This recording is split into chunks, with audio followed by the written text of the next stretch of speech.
Okay, we'll call the meeting to order with the pledge to the flag, please. I pledge allegiance to the flag of the United States of America and to the republic for which it stands, one nation, under God, indivisible, with liberty and justice for all.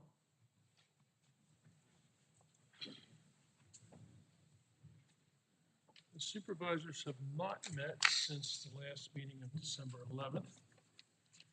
Does anyone wish to approve or amend the agenda as presented? I'll approve the agenda as presented. I'll second the motion. All in favor, signify by saying aye. Aye. Aye. Motion carries. Any corrections or additions or questions for the minutes of November 11th meeting? None for me. I'll make a motion we approve as presented. I'll second that. All in favor? Aye. Aye. Motion carries. Are there any public comments at this time from anyone?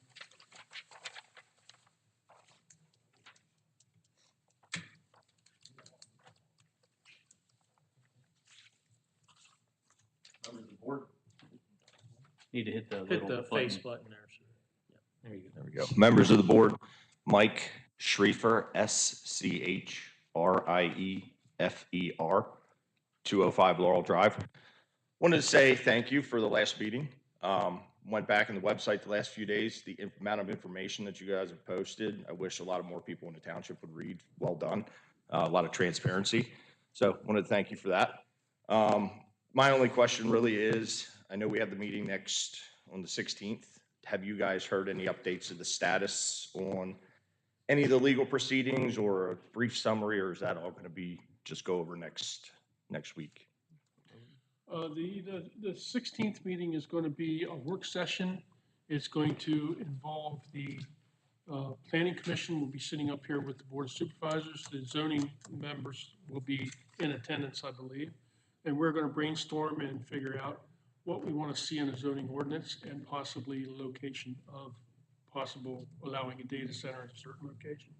So that's a work session. I do not believe we would come to any conclusions on that night. The only thing that Attorney Miller needs to know is the results of, the where, so he can continue forward with the ordinance, because that could change so many things. Like if you do an overlay, that changes the verbiage, and you would have to go into more depth, throughout the rest of our ordinance, because we already don't do it. But to make a long story short, essentially, that is a huge piece that he needs, which is the whole purpose of the 16th meeting. To go over what you were asking. Eventually, there will be a public hearing. There will be another public hearing, just like the fire hall, probably at a bigger location. And we're trying to do all of that within that curative amendment resolution that they made to, within the 180 days. But yeah, so this is just for the attorney to give knowledge to the boards and for them to have discussion. Then public comments and a public hearing that'll be advertised. The draft ordinance will be out for public review at that time, but that's not what's next week. Okay. Okay. And kind of last question, doing some more research. I've noticed in other parts of the state and different states in the country, a lot of the smaller municipalities and townships are combining together to spread, that basically spreads all the legal fees, because this is very expensive, as we talked about last time. Is that something the board has considered, is partnering up with neighboring townships to collectively make these ordinances, and then it would be less strain, because this is going to continue from the way it sounds. Like we were hoping that we could regionalize this. We were waiting to hear anything at all from the county, whether they would create something that we could get together with a forum and talk about what Conowalk's doing, what we're doing, what's Windsor doing, so we can compare notes and we can learn, number one. And the county didn't come through. They didn't come through for us. So we did not initiate anything because of our time frame. We're under that curative amendment. And to get multiple municipalities together is like herding cats. Sure. To get them to one meeting. So no, the answer to your question is no, we did consider it, but no, we didn't go through with it. Understood. That's all I have. Thank you much. Thank you. But like I said to Mike, the 16th will be a work session. We're going to be open dialogue up here, throwing ideas back and forth, trying to pick the brains of our very talented planning commission and putting everything down on paper that we come up with. The public is more than welcome to view what we're doing. I will be asking for comments at the later part of that meeting, and your comments are valued. So that's the 16th meeting. Any other comments from anyone? Okay. Moving on, special requests. A tax collector request to exonerate CSP investments for the Sheets building. Sheets number 233-14060 in the amount of $30.57. The reason for this is the County of York granted an exoneration due to a miscellaneous correction. So I will make a motion to approve the exoneration of CSP investments for Sheets in the amount of $30.57. Is there a second? I'll second that. Discussion? No. Hearing none, I'll call for the vote. All in favor, signify by saying aye. Aye. Aye. Okay, so we have a subdivision in front of us tonight and a land development plan. And I am going to go down and explain what we're going to open up a hearing. So the petitioner, who is Bayshore and Kohler Ford in Manchester, owns two contiguous parcels of land in East Manchester. The one is on George Street and one is on Forge Hill. The property proposed for rezoning is the second property identified going down Forge Hill Road behind their used car lot. That square right there shows the land. Currently, a car dealership operates on the car dealership property is split by North George. The main dealer building is located on the west side of George Street, while the vehicles for sale are parked on the east side of North George Street. If this amendment is approved, the dealership intends to expand its operations onto the property, which is directly adjacent to the existing parking area, which is that wooded area. So we all know what the hearing is going to be about. So I'm going to open the hearing at 6:09 p.m. and I will accept comments in favor of the rezoning of the identified parcel. If anyone wishes to make any in favor comments, go to the microphone. Yes, sir. So, good evening, Corey Dillinger here from MPL Law Firm on behalf of the applicant, Bayshore and Kohler. Dillinger, that's Dillinger. And for full transparency, MPL Law Firm represents both the township and Bayshore and Kohler. Just for this application, we do have a fully executed conflict waiver between the township and Bayshore. Also with me tonight is Rick Schaffner, who is the president and sales manager for Bayshore and Kohler Incorporated. I'm going to provide just a brief background, and Chairman Naylor has already provided a little bit of that background. I'm going to have Rick talk very briefly on how this tax amendment would be beneficial to a local business.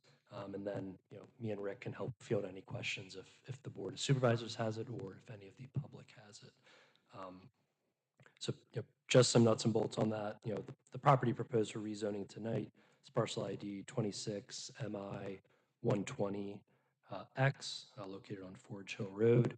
As stated by Chairman Naylor, the applicant Bayshore and Kohler Incorporated is looking to rezone that property from industrial to commercial. And the reason for that is that Bayshore and Kohler needs a little bit more space for overflow parking.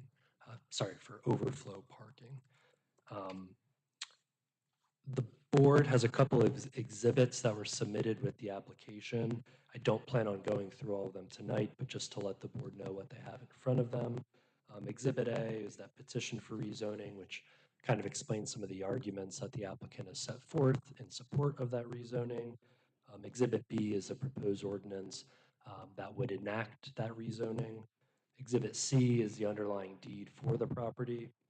And then Exhibit E, which we saw on the screen, is both the aerial view of the property being requested for rezoning and that adjacent, what we call the car dealership property, We hope that following tonight's presentation, that the board moves forward with that rezoning. But with that being said, I will turn it over to Rick Schaffner. So Rick, if you want to come up, get you here. And to turn these on, just the power button. Mhm. Let's see if we can get these working. Yeah, it looks like that's working. So maybe if you want to speak into that, and I can speak into this. Mr. Schaffner, could you state your name for the record? It's Rick Schaffner. And Mr. Schaffner, what's your, and I think that's on, I think you can just speak. Oh, okay. What's your role with Bayshore and Kohler Incorporated? It's sales manager and I'm also the president. And generally, what's your experience in that role? President, I've been there a little over 40 years. President, probably 10. And I know we've already kind of discussed a little bit of the property that we're requesting for the rezoning, but could you provide the board any, pertinent information for both that wooded industrial lot that we're trying to get changed to commercial and also the adjacent car dealership property? Any information that the board might find useful?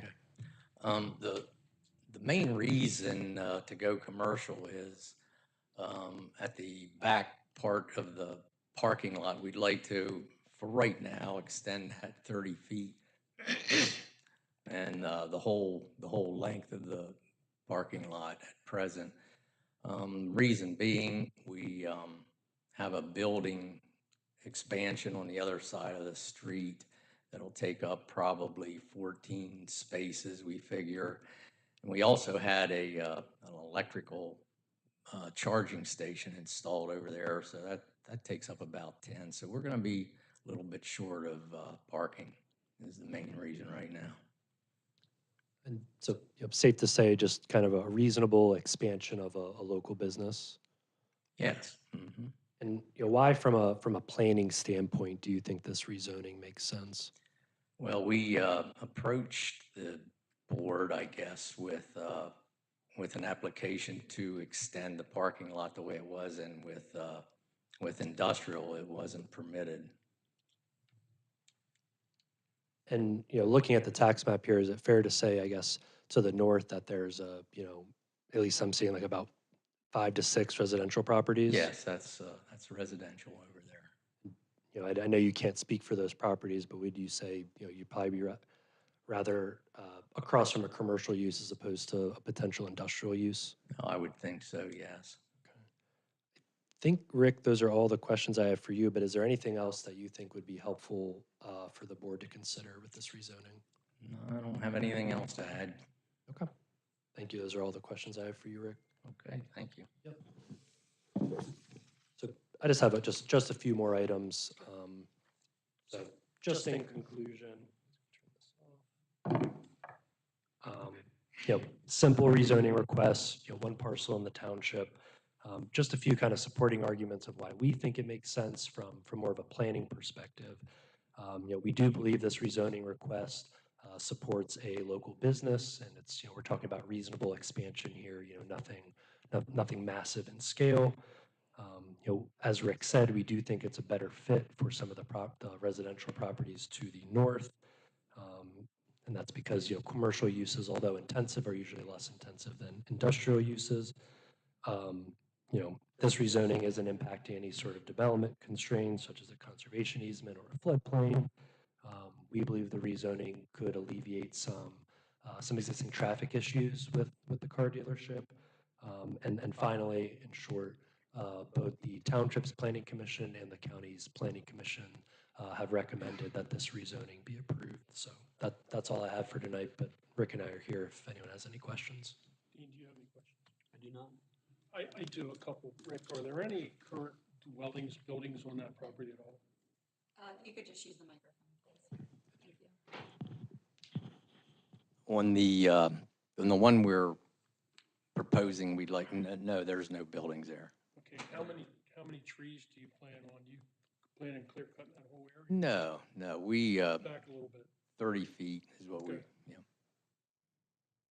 They would have to come in for a land development plan and a subdivision plan. Okay.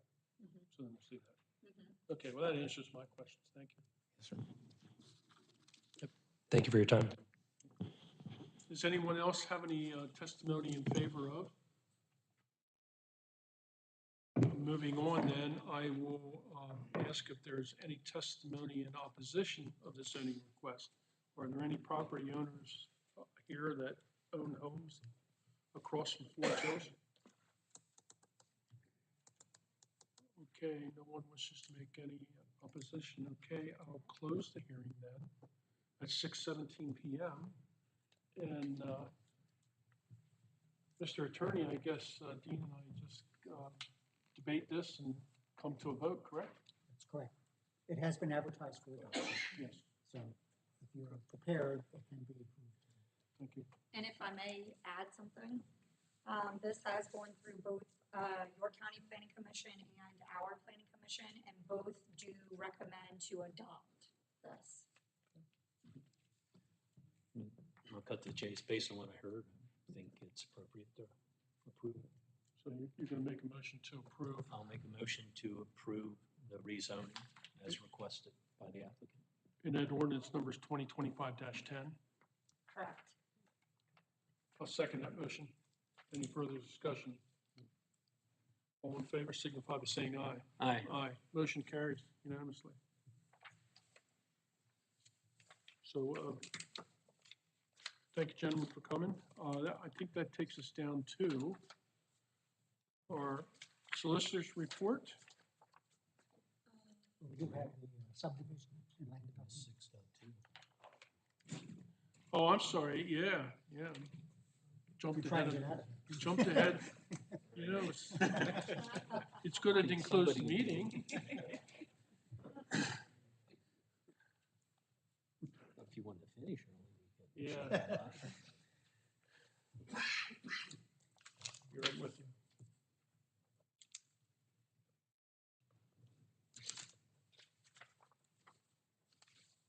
Okay, here's 6.2, Trade Center 83 East. And who wants to start off? Chris?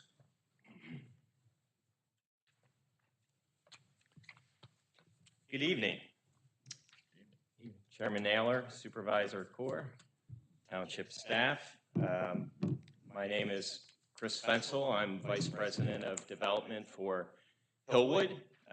Tonight we are before you to present Trade Center 83 East. It's a 1.7 million square foot, 3-building industrial warehouse development along Zions View Road. This is to my knowledge, the last large-scale piece of industrial zone land in the township. And we are pleased to be able to bring this forward to you. Tonight, we will be asking for an approval for a preliminary subdivision and land development plan. That plan has been reviewed by the Planning Commission, and we have their recommendation for approval along with the waivers as requested. As you know, or as you may know, Hillwood has been an active real estate company in East Manchester Township for over a decade now. And we've developed close to 4 million square feet in East Manchester Township. We've invested $250 million in that real estate,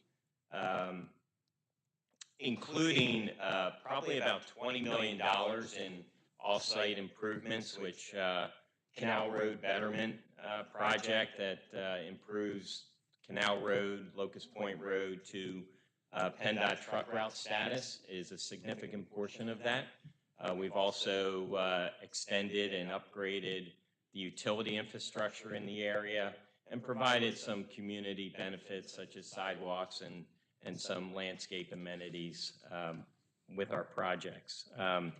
With the Trade Center 83 East project, we are planning to make significant improvements to the road infrastructure, specifically along Zions View Road, and an extension of Bartlett Drive, which will create a primary truck route for our development and also help to alleviate some of the existing truck traffic that you have today. So with me tonight is our project team. Josh Hoffman is with Pinoni and Associates, civil engineer. Charlie Sir is our land use attorney with Stevens and Lee. And John Seitz is our traffic engineer with TRG. We're again here to present and happy to answer any questions after our presentation. So I will turn it over to Josh, who will provide some more technical information and responses to some of the township comments, review letters we've received. Thank you.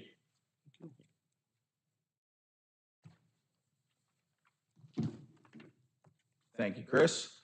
As Chris mentioned, Christy, could I have you flip it 2 sheets forward to the existing conditions plan? Sure. One more. There we go. Can I borrow your pointer? I don't think it's gonna work, If it doesn't but. work, that's fine. Okay. Yeah, let's turn the lights down.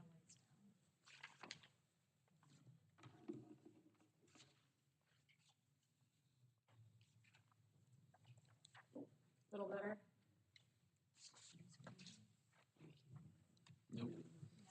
Doesn't want to work on the TV. I'll try to identify it. So as Chris mentioned, my name is Josh Hoffman, professional engineer with Pinoni, representing this plan as the professional engineer. Chris summarized some of the items that I was going to bring up, but I'll go through.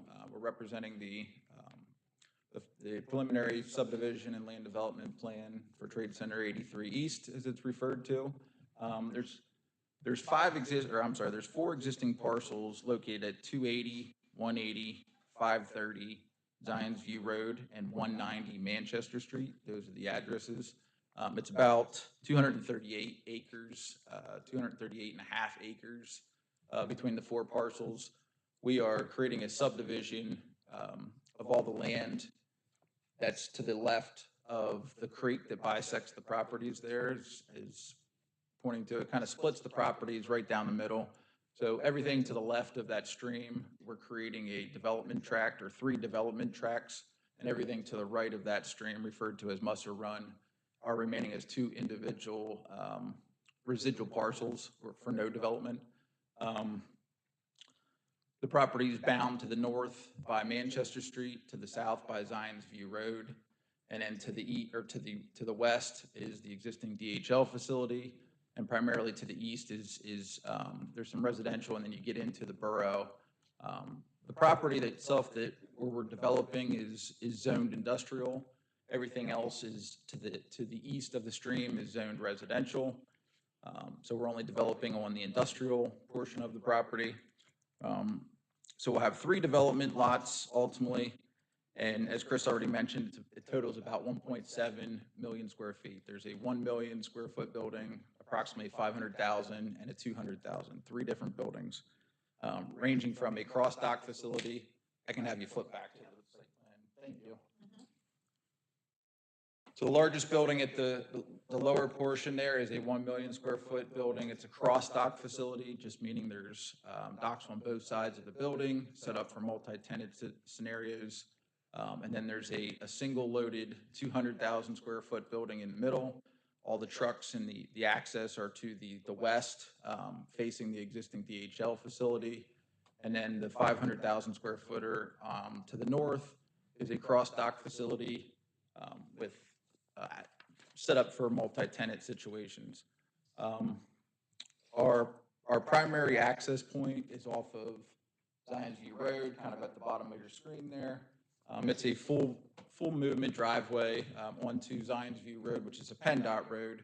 Requires us to go through an extensive HOP process with PennDOT in order to get approval of the roadway improvements, but also the frontage improvements along Zions View Road. So that's our full movement driveway. Has a very large length to it to get into our site for the traffic that's anticipated for the project. We also are proposing an emergency access only, access onto Manchester Street to the north. That will be a gated access. will only be used in the event of an emergency. We've met with the fire chief. We've addressed the comments in terms of access and being able to get an apparatus into the site from both the main driveway, obviously, but also the emergency access from Manchester Street. Already mentioned that the use is a permitted use by right under the township zoning ordinance. The development also includes, I mean, with this type of facility, you have truck courts associated with the buildings, you have employee parking on both ends of the building. You have, we're proposing an ESFR fire water protection system. It's essentially, we're extending public water along the property's frontage, and then the site would be served most likely, potentially with a fire water tank and a suppression system in each of the buildings. That's how these types of buildings are designed, similar to other ones that you would see in the area. So we are designing it for that. We're connecting to the public sewer system, which is located, I know my pointer's not on the screen there, but there's an existing public sewer system within Manchester Street.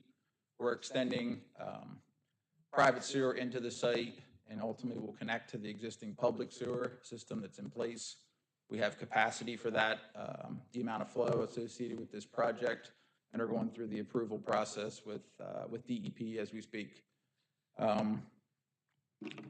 In terms of the stormwater management for the site, we're proposing 5 stormwater management facilities. There's 2 large ones kind of on the lower portion of the site here to the west. There's a smaller one. This thing doesn't work. There's a smaller one to the east of the building 1, and then there's two stormwater ponds proposed along Musser Run on the lower side of each buildings 2 and 3, the 2 smaller buildings to the north. All of our stormwater discharges either to Musser Run, which is about 90% of it, maybe 80% of it. The rest of it goes down towards the, just off the page here to the west. There's an existing tributary there. So all of our stormwater discharges to an existing stream. We're obviously meeting or exceeding the requirements in terms of reducing the stormwater runoff, even with the proposed development. We're going through the NPDES permit approval process with the Conservation District and DEP. And we understand that's a condition of approval. There's a few existing wetlands that are located on the site. Most of them are adjacent to Musser Run. We are not impacting those wetlands. There's a few that project into the site. We have to cross it with our main access driveway in one location, and then there's 2 existing farm ponds that are located on the property. One of the ponds will remain. There's no development in the area. The one that's along Manchester Street would be impacted by this project. We're currently going through a Chapter 105 joint permit approval process with DEP and the Army Corps, and we'll be purchasing mitigation credits to offset those impacts. Pretty straightforward process, but we have to go through that, and we understand that's a condition of approval as well. There's a variety of landscaping that's being proposed here. We can, if we want to flip to the landscaping plan, we can. There's a variety of buffer plantings and berming and things like that, of that nature, that are being proposed all along the perimeter of this site. It's really difficult to do this from. Yeah, that's fine. You know what page it is? It's going to be, can you see, like, does it say LA in front of it? Yeah. Sheet 48 shows pretty good. Yeah.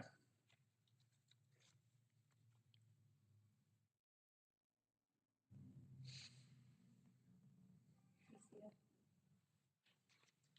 Yeah, keep going down. It's going to be after the grading.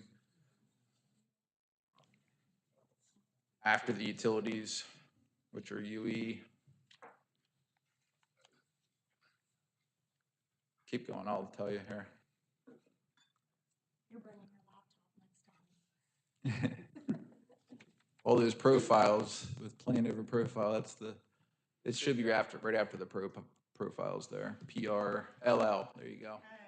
LL 8.1, you start with that one. Perfect. Thank you. Yep. So I know it's a little bit small on the screen, but up along the perimeter, the L shape there at the high side of the site, along with wrapping around along Manchester Street, and also the entire eastern side of the truck court and whatnot, we're proposing a variety of evergreen buffers, and there's, landscape mounding and stuff and such in terms of grading to help visually screen, particularly like the operation. I think when you look at, we've provided various cross-sections to the township as part of the process here to review. We reviewed them with the planning commission. So the intent there is to provide as much screening. When you're looking to the east there, particularly be able to screen the truck court itself. You have a existing vegetation and whatnot all along the stream. And then it's a pretty great distance to the next property to the east. Along the north there, there's a retaining wall that's being proposed for grading. We're proposing tree plantings on top, like the high side of the retaining wall, to be able to screen the access drive and the truck court from the north there. And then ultimately out along Manchester Street and along the existing DHL property line, that's being provided with a double wide evergreen planting along the property line there. So, to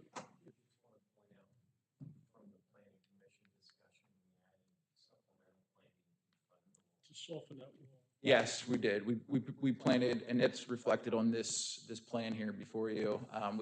Just in front of it was recommended at the planning commission meeting that we just plant some additional plantings in front of that, because that wall can range anywhere from where it's close to grade to, being 25 to 30 feet high, probably at its highest point along there. So we're planted some additional plantings in front of it. So when you're either driving along there or to the residents to the immediate north there, you'd be able to see more of the vegetation instead of looking at a wall. So that's been added to this plan from the planning commission meeting that we were at in November.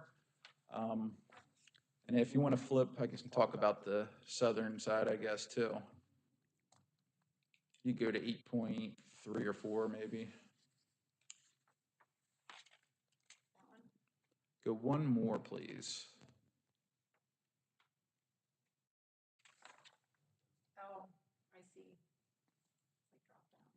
Yeah, that's probably good enough. So to the southwest portion of the site, this is the largest building.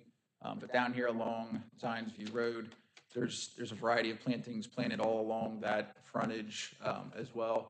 So as there's some existing residents down there, as you're looking towards the building, it's screening a lot of the truck court and the operation itself. Typically these types of plantings won't fully screen the entire building itself, but it is screening the truck court and the operation in terms of the trailer storage and the trucks that circulate the site. So that's what's shown in some of the site cross sections that were provided to the township. I think, as Chris already mentioned, we've been before the planning commission. We've responded to comments multiple times. We've been in several staff meetings with township staff. To date, we've pretty much, we're waiting for any more NPDS comments that we would receive, any more comments on the Chapter 105 permit, the sewage planning approval from DEP, and then the extensive HOP process for all of the improvements along the frontage itself, but the four-way intersection that we're extending Bartlett Drive from the existing cul-de-sac today to make it a four-way intersection with our driveway.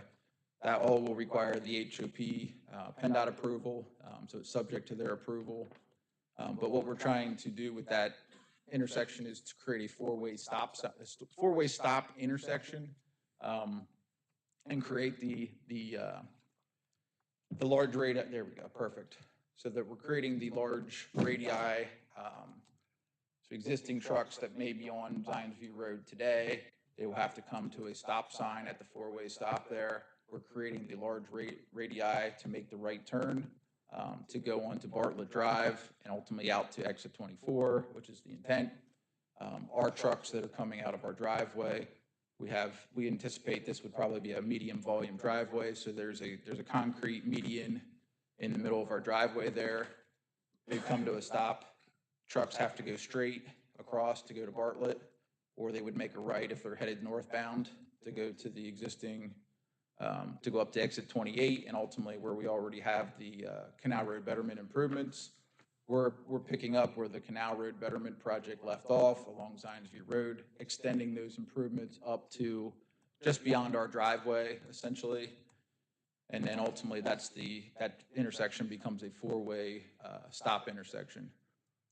I'll let John Seitz, our traffic engineer, answer any questions related to that. But just to finish off our presentation, we are requesting 7 waivers as part of this project. So I'll list those here.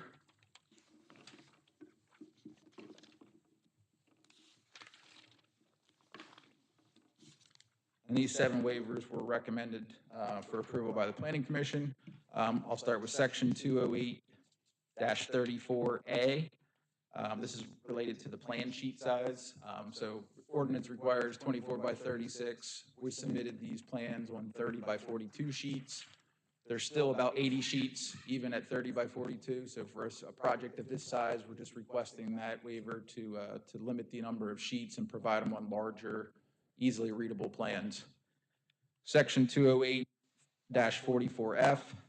This is a partial waiver for minimum distance to a graded slope and/or fencing provided on the top of that slope. Really, our waiver request is between our property line and the existing DHL facility. There's a grading easement that was put in place between the 2 property owners previously, which allows for grading within a certain distance, or within that, basically on either side of the property line. So that's our justification for requesting that waiver, is that we have there's an easement in place between the 2 properties to do so because of the grade change. Yep, that line right there, that property line between DHL and our site, there's a grading easement that was put in place between the 2 property owners. The third one is Section 208-46B1. This is a partial waiver for street widening. So as I mentioned, we're down along Zions View Road along the southern portion of our property. We are widening and improving that roadway. So the waiver request is really to the north along Manchester Street.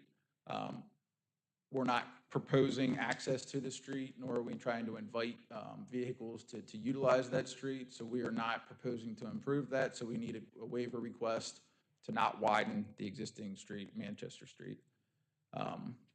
It also relates to the 2 residual parcels that we're not developing at this time. So the waiver pertains to both of those properties as well. So part of that is actually frontage on Zions View Road as well, right where she's pointing. So that's the third waiver. Fourth waiver, Section 208-46J for private driveways serving multiple properties. Similar to other projects the township has approved in the past, we have our single access point to serve these 3 different buildings. Ordinance only permits 1 driveway, but in order to create we would have to create a public street, which would have to be owned and maintained by the township to be able to not have a single driveway point. So we believe it's in the best interest to have this as a private driveway to be maintained by the owner, but we have to request a waiver for that. Section 208-47, curbs and sidewalks. Similar to the widening, we're proposing the improvements along Zions View Road. We're extending sidewalk from the existing DHL driveway to the east, and also down along what would be Bartlett Drive Extended, where she's pointing to right now. So that will be a full sidewalk connection to the existing industrial park, all the way down to where the DHL driveway ends today. So we're proposing curb and sidewalk along those, but our waiver request is for the residual parcels, which we're not developing at this point. So that would be the parcel along Zions View Road, and then also the parcel that's along Manchester Street. So that's curbs and sidewalks. Section 208-64. This is for underground utility lines. It's a partial waiver. Our request is only for power. There's existing poles along both Zions View Road and Manchester Street. Our waiver request is to allow overhead electric to be extended into the site to a certain location, and then it would become underground electric from that point. So we're requesting the waiver. It's by the ordinance. We have to request a waiver to be able to do that versus putting it underground from one of the existing poles and going the entire length across the site, which doesn't make too much sense. I will point out too, I didn't mention it in the presentation, but there's an existing cell tower that's right in between the smallest building, right there where she's pointing. There's an existing cell tower that will remain, as part of this project. We're leave it in place where it's at today. They will get access through our site in terms of an access agreement. But we have to relocate some utilities that go out to that cell tower as well. And there'd be some overhead pole lines that would go back to that cell tower as well. And in the seventh waiver, section 208-31A dot 2, dot A dot 21, sorry.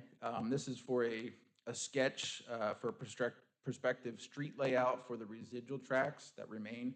So we have the two residual tracks that remain on the eastern side of Musser Run. We're requesting the waiver, but as part of that waiver, we're agreeing to put the note on the plan that speaks to when those two properties would, potentially be developed, that would need to occur at that time. But we have to request a waiver in order to not propose a street layout, which we have no idea what that would look like at this point. So it requires that seventh waiver. So those are our 7 waiver requests. And at this time, that's kind of the end of our presentation. So be happy to answer any questions from the staff, board, or public. Just one, if I may. Sure. Josh. Apologize. Could you just re-explain the underground electric and stuff again? 'Cause I Sure. missed a piece of that. No, that's fine. So it's really, the ordinance requirement is for utilities in general being underground. So really, in our case, the only one that we'd be proposing to go aerial with would be the electric. And it's really, I think the intent of the ordinance is that you don't have, it's more from a visual perspective. You don't necessarily want, in this case, we have existing pole lines along the street. We're proposing them to come into our site between, I'll give you an example, between buildings 2 and 3, which are right between, so DHL's on the western side, and then our 2 buildings. We would propose a pole line in between those industrial buildings coming into our site from the existing road, and have that aerial versus being underground, because it's a whole lot more efficient to run it to run that length underground is pretty costly. You would end up, you eventually come to a point where you have your last pole, and then it'll go underground, and it'll go toward the buildings and under the site development, underground. So from Manchester Street into Yep. the cell tower now. Yeah, we believe that buildings 2 and 3, the 2 smaller buildings, would get served from Manchester Street into the site. And then I think the larger building would get served from one of the existing poles along Zions View Road. And quite honestly, that would probably be a very limited or aerial, because the poles are right there, and it would probably go to the midpoint of that building, to a transformer location. So that's what we would anticipate from an electric service. Thank you. Mhm. Okay, Josh, let's go to work here. Before we get to the entrance, about the cell tower, do we have any rules or regulations about the drop zone? I don't see that identified. That wasn't discussed. Josh, would you like to explain what you guys did there and what you show, and if there's a page that shows it better? You can show, if you want to flip to the existing conditions plan, two sheets up.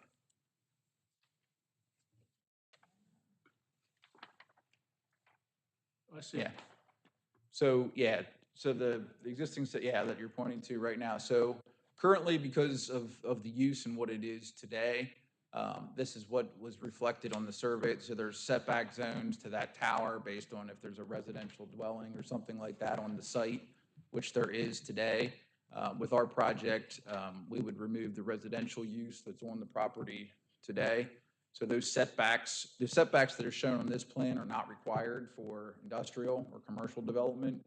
So with that said, though, where we have the cell tower and where it remains, the tower, I forget the exact height of it, but our building is set back, probably 150 feet from where the tower is today, or it might even be larger than that. But the setbacks, and there's not specific requirements for industrial or commercial. So the setback lines are not required for our type of development, for essentially commercial industrial. Okay, takes care of that. But as I mentioned, we provide access to it from our main driveway. There's a driveway that would lead right to the cell tower, which is fenced in and has the landscaping and everything around it that is out there today. go to sheet 45 if you can find it, Christie. It's landscaping sheet. What's the numbers after? LL 8.4.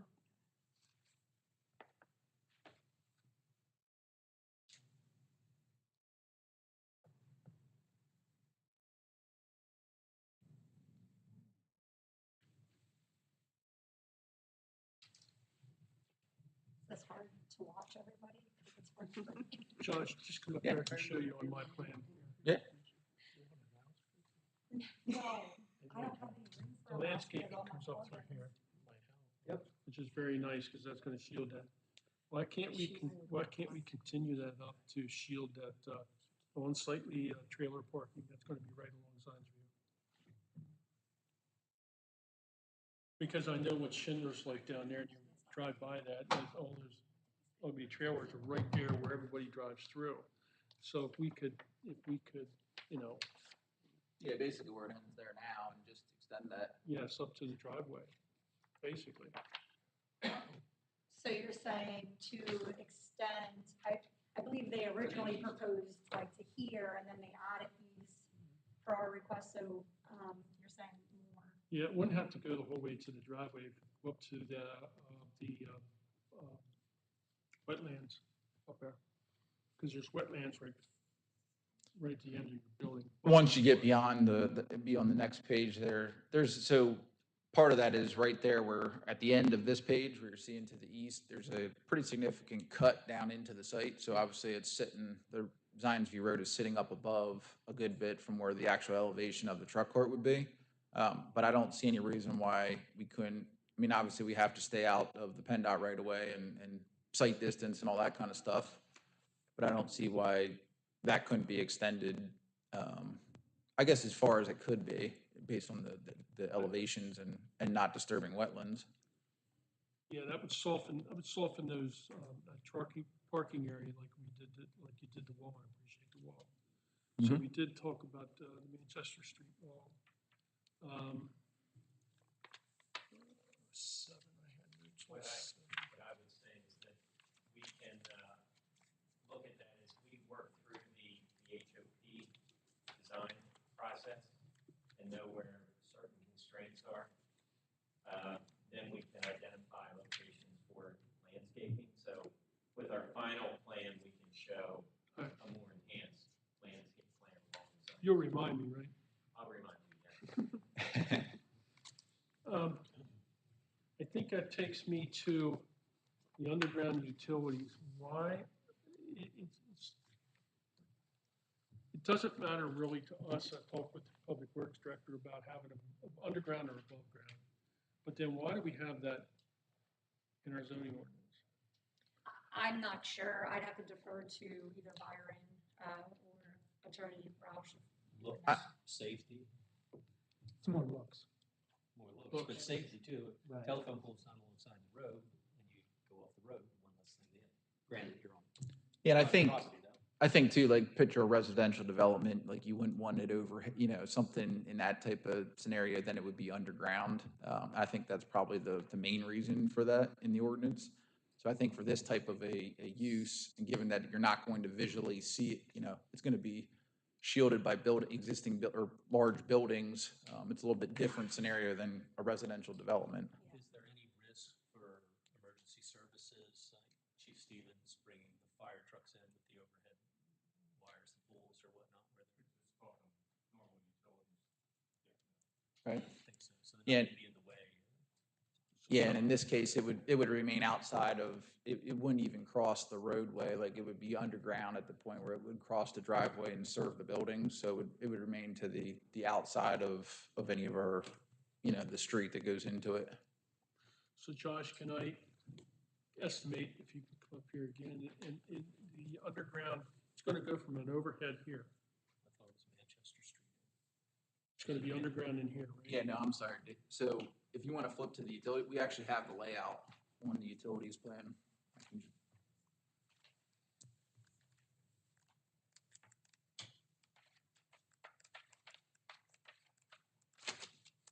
Should be like UE.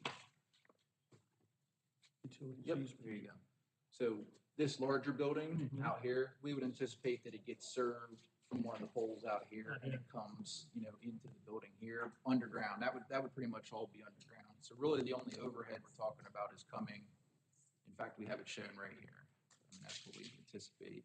Where the road is right now, basically the dirt road. I think it would be more like parallel to the DHL line here.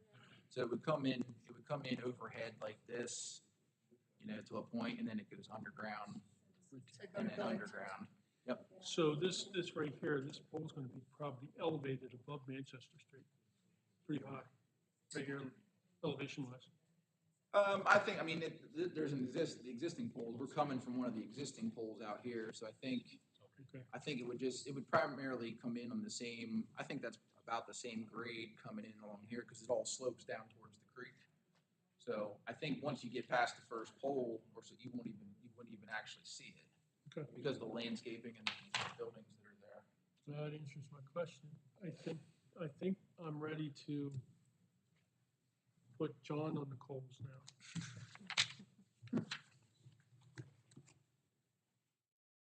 John, the burning question I have is, what would that intersection look like if we didn't have Bartlett? It would probably look similar to the DHL. That, and let me say that, there's been a lot of communication on this project, that it started off really that it would be a three-legged intersection. And with that, it probably would look not dissimilar to the DHL driveway. And with the DHL driveway, what happened over there is because it's the desire not to have trucks go to the east on 921. So at the DHL driveway, the southbound left turning lane, which would go eastbound on 921 Zions View Road, is 9 feet wide. If it's even 9 feet wide, it's signed exclusively for no trucks. It's designed for no trucks. Trucks are not supposed to fit through. And that's probably what would happen very similarly to here, to this one. Let me say, a couple things. Obviously, PennDOT has their say in this. It is a state roadway. 921 Zions View Road is a state roadway. The ultimate jurisdiction is PennDOT. They're the ones who, we do have the traffic study into PennDOT. We've not received the PennDOT comments, but it will be an extensive review process for the traffic study and for the highway occupancy permit plans. Let me also say that for DHL, we were allowed 2 lanes out, and let me explain this a little bit. When PennDOT generally does not like at an unsignalized intersection 2 lanes coming out. And the reason they don't generally like that is because it creates a sight distance issue or a sight distance problem.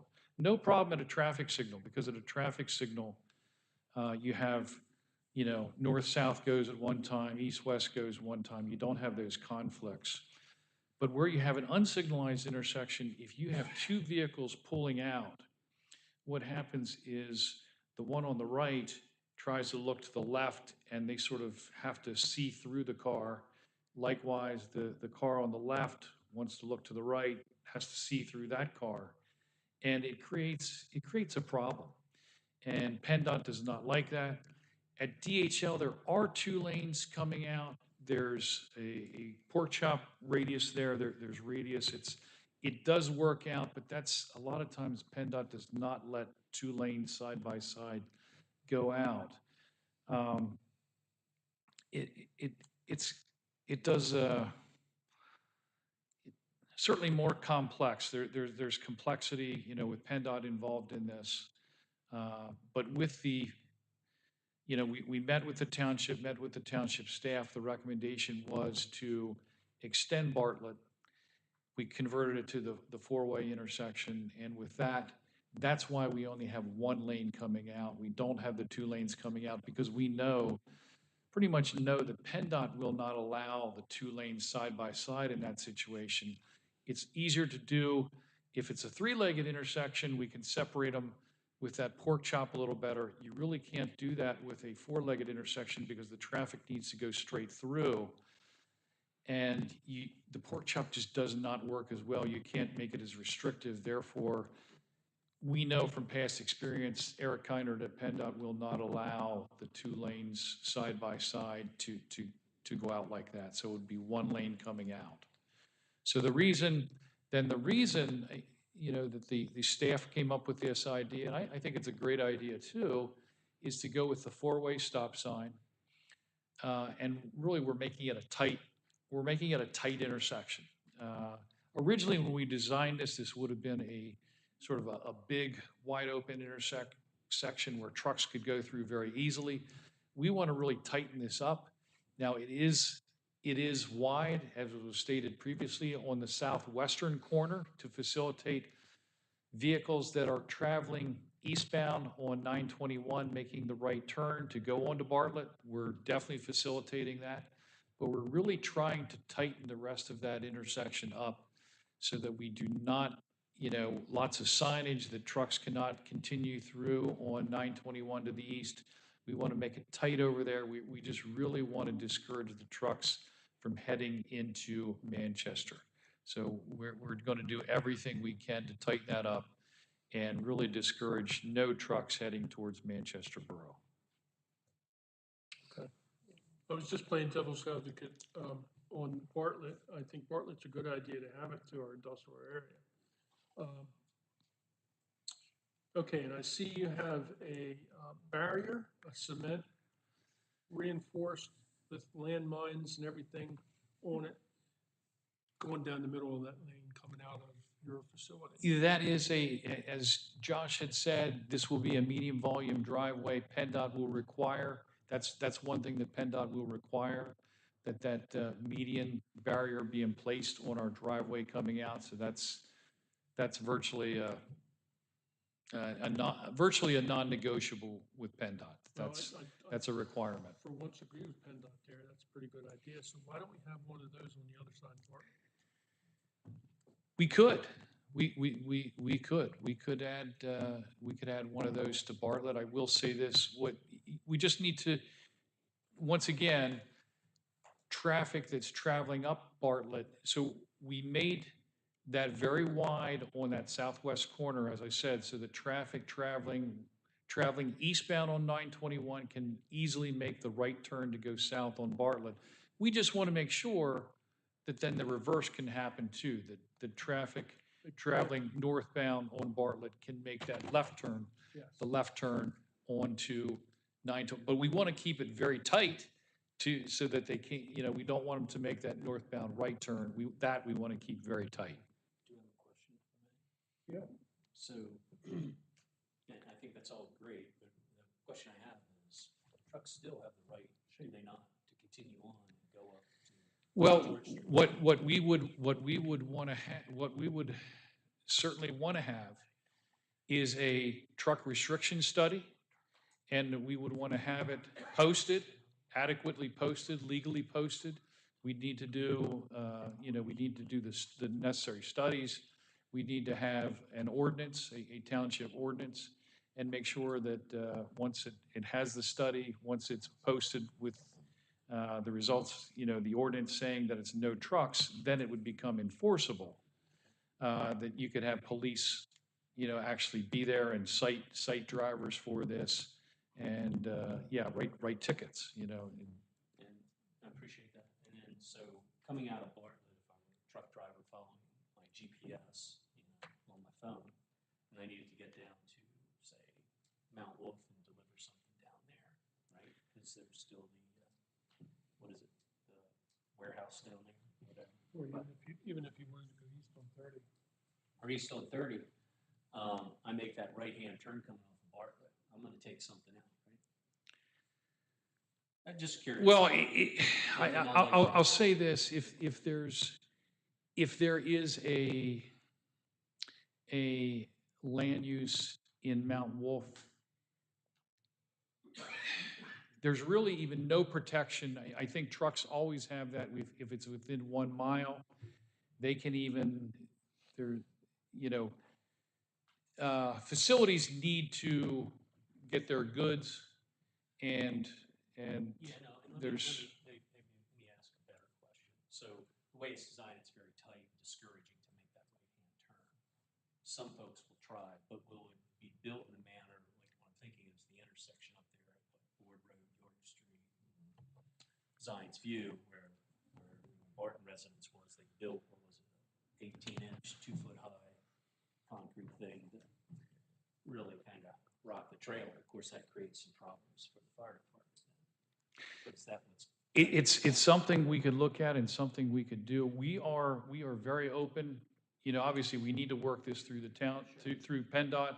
We are very open to working through the township on the exact design for that. We don't have the exact design. You know, we're showing what we're thinking about right now on that plan, but we certainly would be open to working with the township. Safety being certainly being four-way stop signs. Yeah. I have a question. Isn't that a truck route to go out to George Street, or is it No, not? I no. thought it was. No, it's not, and that's why we're doing, that's the whole Canal Road betterment. Right. That's the reason for the whole Canal Road betterment is to bring it up to truck standards.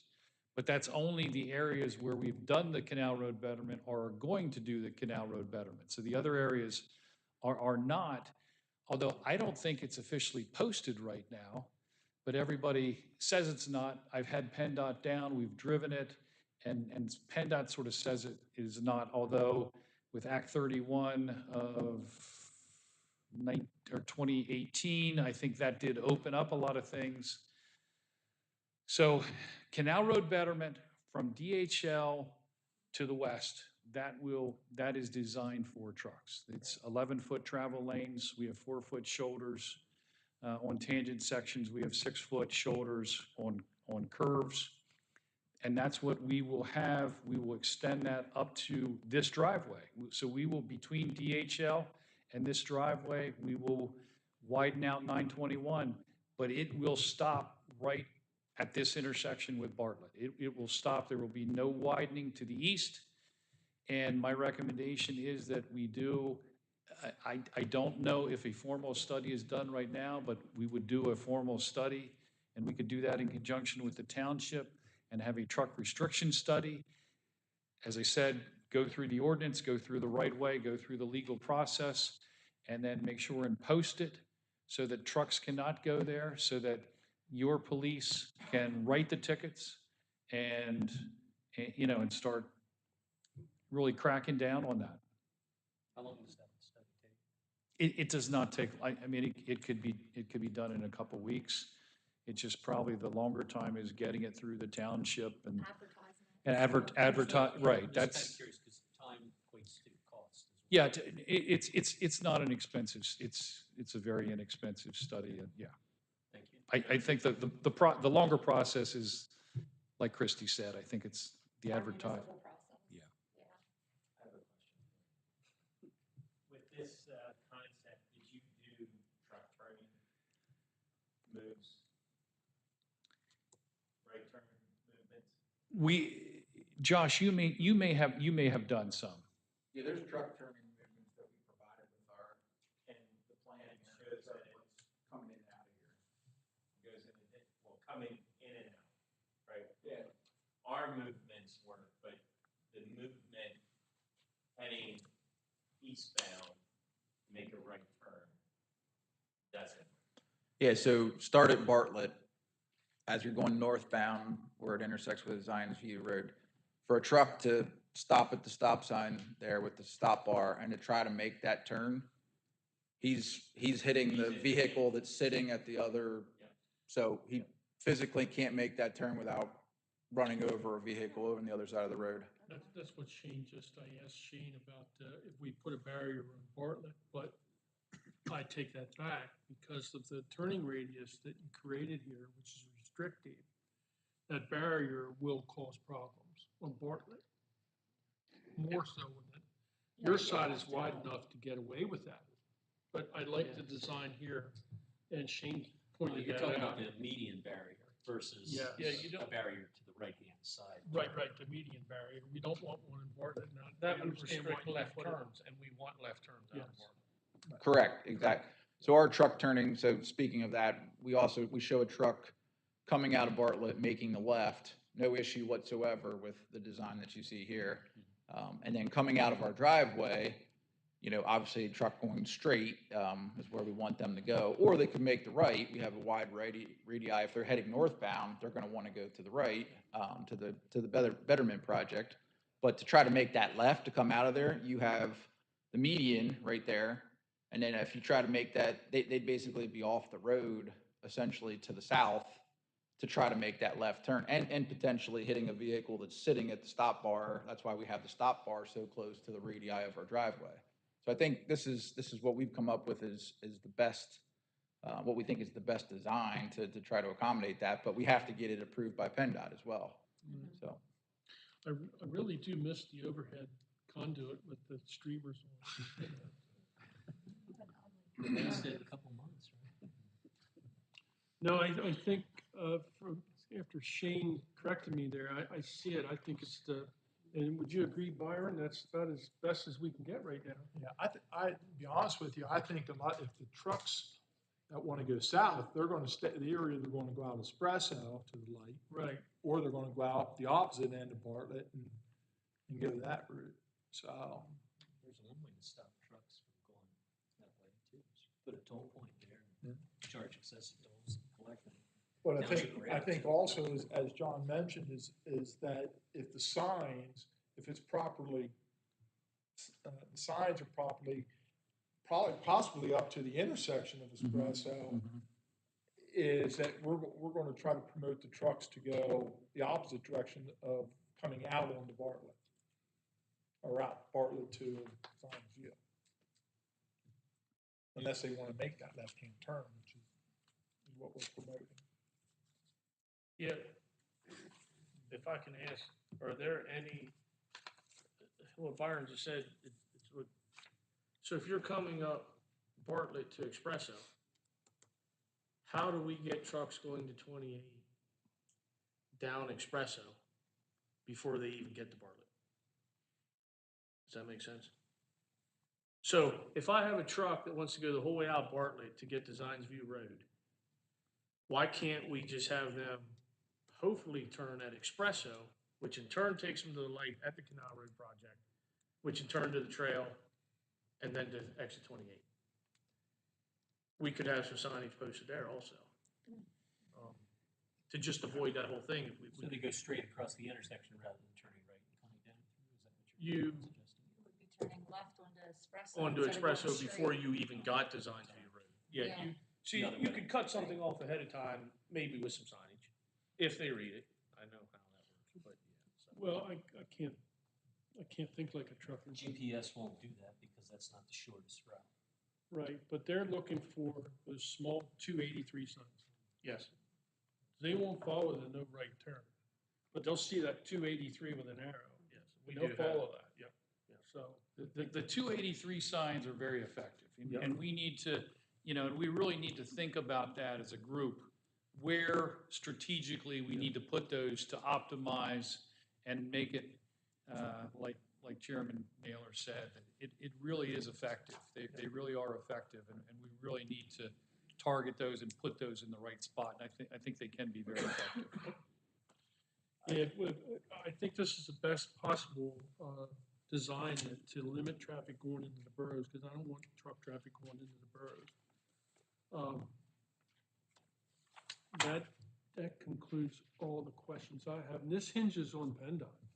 It Really? does, it really does. So if we would grant preliminary approval on this, still, if PennDOT doesn't come through with the HOP, we're back to the drawing board by then. And I- they still have to submit for the whole final, so they're going back through this whole entire process all over again. I will say, PennDOT is responsive to municipalities. I mean, if municipalities state this is what we want, I do feel that PennDOT listens to that. And I'm not saying 100% of the time, but I really do believe that PennDOT is responsive to municipalities, and if municipalities want something one way, prefer it, I think they're going to get the edge.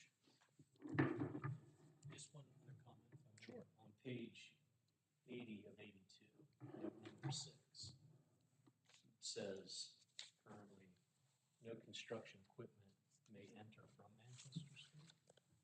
I would like it to say shall, equipment shall not, no construction equipment shall enter from Manchester Street, and no construction equipment shall exit on Manchester Street.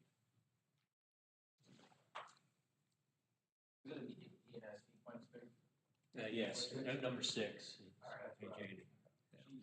It's Sheet 80. sheet 80 of 82.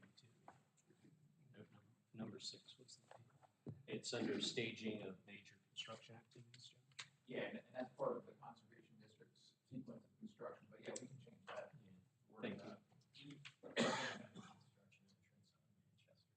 Thank you. It's a standard note they require you when you're basically public street. I didn't think you did, Chris, it just jumped out.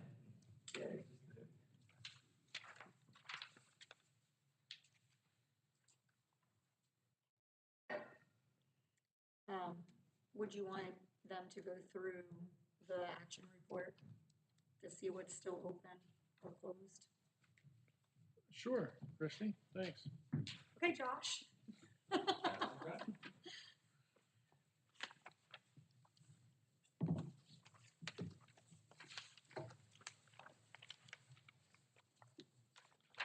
All right, so the planning commission action report was provided to us following the meeting, and then we responded to that action report, addressing those comments with our December 2nd, 2025 resubmission back to the township. So I'm going to refer to that letter here. We can walk through the responses to those comments that were outlined on the planning commission action report. We already went through the 7 waivers, so I'll skip those. But item number 1, or basically comment number 2, these are under the Gordon L. Brown Township subdivision land development comments dated September 9th, 2025. It was item number 2 about stormwater management plan comments being addressed. We understand that represents 1 comment as far as the township or stormwater comments, so allow Byron to speak to those as we get to the end of this letter. But that's 1 outstanding item to address primarily they are down to administrative items such as agreements and things like that, financial contributions and things like that for the stormwater comments. Item number 3B, owner signatures. The signatures actually have been provided on the plans before you. Obviously, they will be provided on the final plans for recording. Item 3C, this is regarding the waiver that we already discussed as one of the 7 waivers. So that's the responses. We're requesting the waiver. Item 3D, the traffic study. We acknowledge that's an ongoing thing that we'll go through. We've addressed the township. Your traffic engineers provided a review letter. We've responded to their comments. We're currently in the PennDOT traffic impact study review process. We've received comments from them. We'll be addressing and getting that approved, and then followed by that will be the HOP process. So that's an ongoing process that we would have as we would work through the final plan ultimately. Item 3E, covenants, conditions, restrictions. Our response here, the developer's CCRs will be provided to the township as part of the final plan. Sewer authority signatures, which is 3F. We've submitted to the sewer authority. We've addressed their comments, their engineers' comments. We're going through the sewage planning approval process, and ultimately they will end up signing the plan that ultimately gets recorded. So that's acknowledged. Planning module exemption approval, or I'm sorry, I skipped the 3G, the ENS approval. I referenced it earlier, the NPDS permit. We're currently waiting for any technical comments that the Conservation District may have at this point. So that'll be we'll have that approval before you with the final plan. The planning module exemption, same thing, that's in DEP's hands for approval at this point. So that's an outstanding item. 3I, the draft developers agreement. We acknowledge that as well. That would be part of our final plan process, is to have that prepared and ultimately be executed as part of the plan. Item 3J, proposed improvements along Zions View Road. I mean, we are showing them on the plan that you see before you, so that item has been addressed. And ultimately, our final plan will reflect the final version of that, what gets approved by PennDOT and ultimately gets recorded, so. And then jumping down to the York County Planning Commission comments letter dated July 29th, 2025. Item 3B, signatures, we just talked about that one. Item 3D, proof that the waivers were granted. And those are before you this evening. Item 3E, the sewage planning module, that's a repeat comment from the engineer's letter. And then item number 6,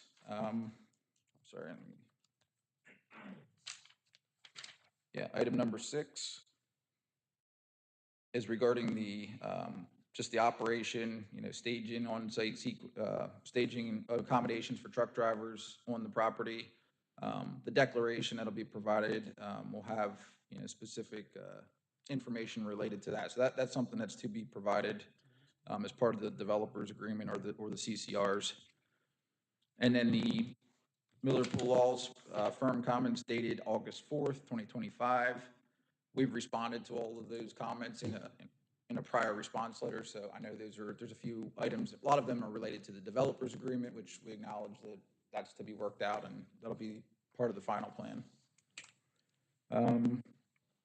Then we have the Grove Miller Engineering comments dated November 13th, 2025.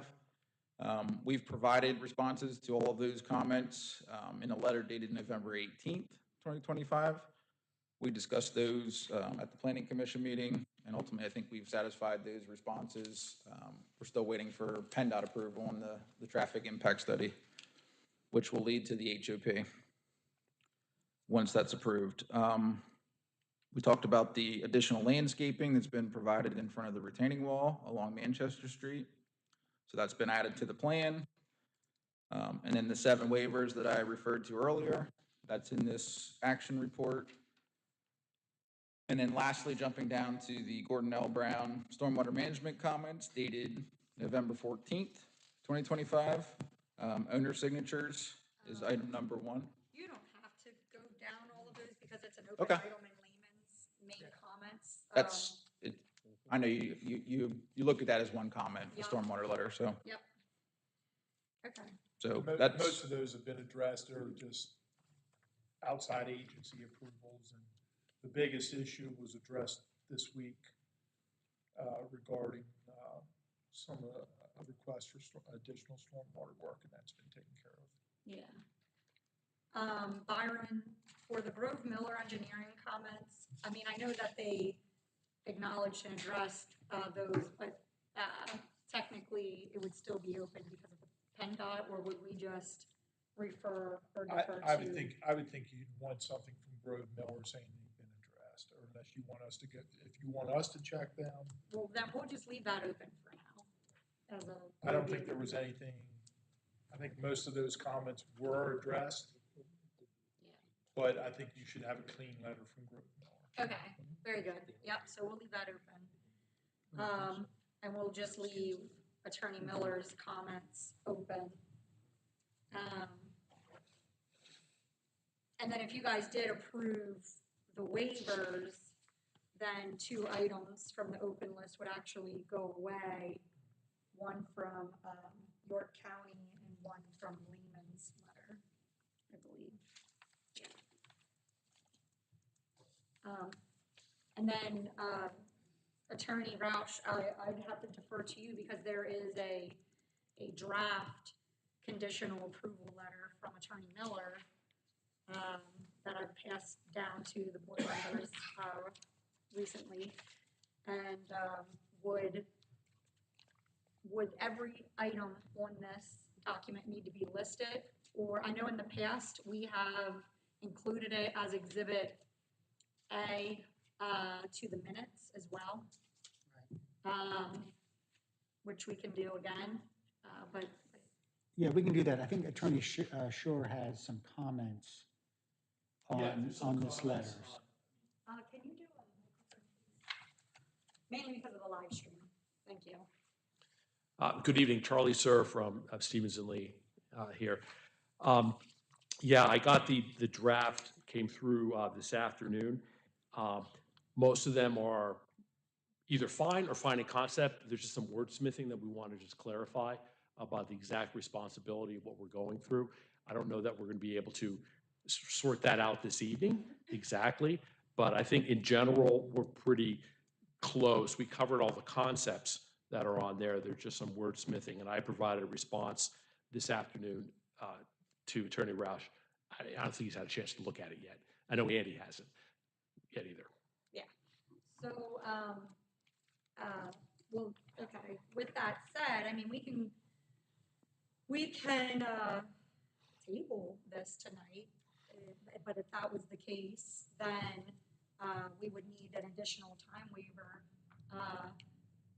which I would feel comfortable with as long as we got maybe just a quick writing before they made the table.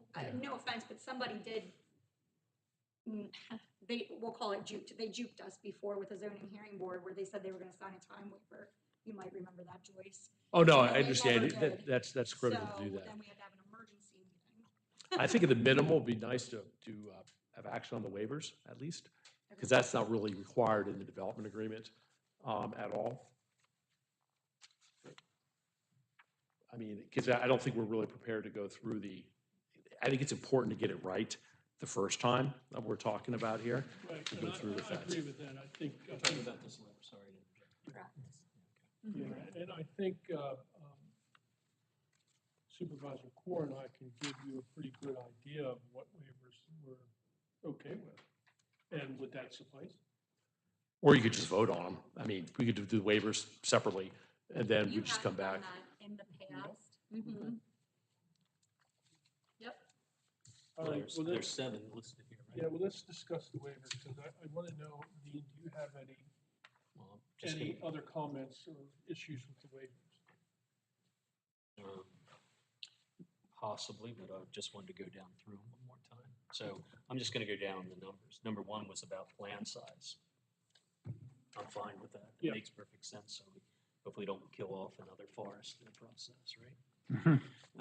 Number 2 was about the cut and fill slopes of internal lot lines, and I think, as you said, that's really the property line between DHL and Hillwood. Now, Dean, I can you turn your mic off? I thought it was on. It It is. Am I not speaking loud enough? Oh, okay. Is that better? Yeah, thank you. Sorry. Now, I know that property also borders at Hewitt's property. Any issues, Ed? Do you want to say something then? Well, I'll wait. Would- I think you should get up there so everyone can. Okay. Good. All right. No, I'm happy to go through these, but we'll come back to that one. I'll make sure. Yeah, so that's number 2 we'll have to come back to. Number 3 was about the road widening would not occur for the undeveloped portions of Manchester Street and Zions View Road. I mean, it makes sense. They're gonna have to come back whenever they want to develop those. There are 2 properties, right? 2 One on each residual side. properties, 2 yes. individual properties, right. So whenever that comes to fruition, they'll be coming back through the whole process, so I don't see that being an issue. The private driveway we discussed makes sense. I mean, we don't want to maintain a road going into that property and all the things that it contains, so I'm fine with that. Curbs and sidewalks, which you described, again, goes the whole way up through the areas that are being constructed. The other 2 lots that aren't, those Right. aren't being touched. There's a note there that goes on, so I mean, that seems to make We'll sense have a as well. 6-month note. For that, yep.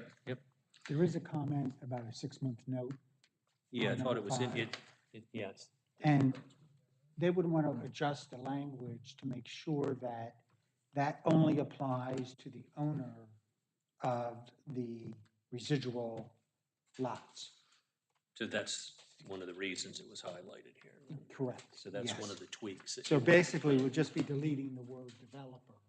And Okay. just putting the onus on whoever The owner. owns the, So instead of developer/owner, it's just owner. right.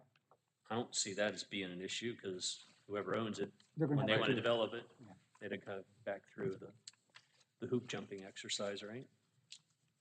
We talked a little bit about 6, which was about the utilities being above or below ground.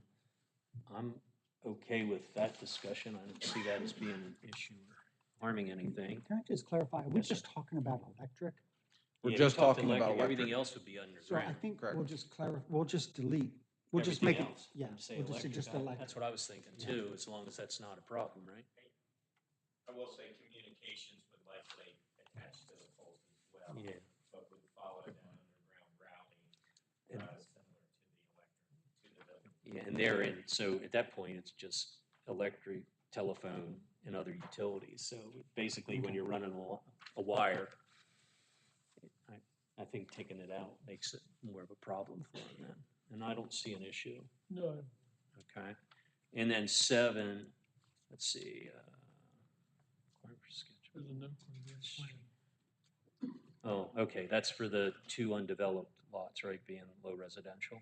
Correct. So I Right, we don't see- want to provide a sketch plan now because we have no idea what's going to happen with that. Whatever gets proposed So to there. summarize, other than item 2, which we'll come back to in a moment, that's open right now, and we'll make one edit to item 5, which is to delete the word developer and put owner. That's what it says, that's actually, I think, what it says. Well, Well, it the says- version I have right now says developer/owner, Yeah, so we're just gonna strike developer. developer. So really, other than that, it's item 2 that we want to hear from Mr. Hewitt, correct? Yes, and I want to ask Byron, note in the plan for that, for those 2 residential tracts that satisfies layman? Yes. Okay. Mr. Hewitt? What is note 2 actually? Well, note 2, the way it's read right now is the requirement setbacks for cut and fill slopes near internal lot lines pursuant to Saldo section 208-44.f is hereby waived. So I don't know the details of it. I can explain Yeah, it a little better. yeah, if you'd like. yeah. Helpful. So in terms of that waiver, I don't know if you want to flip to the overall plan, I'll just show, so the waiver, when we talk about the grading easement, that's only between our property and the DHL property. When we get to the frontage along Mr. Hewitt's property, we're not within the setback distance, so we're not asking for, we're not requesting a waiver along his property line. It's only along the DHL, it's. Where it slopes way down. Well, so Or you mean? so lengthwise? so picture like our building elevation, the first floor elevation would be very similar to what their first floor elevation is. And then there's a mound in between, Right. between the two. So there's some grading of that existing slope. Okay.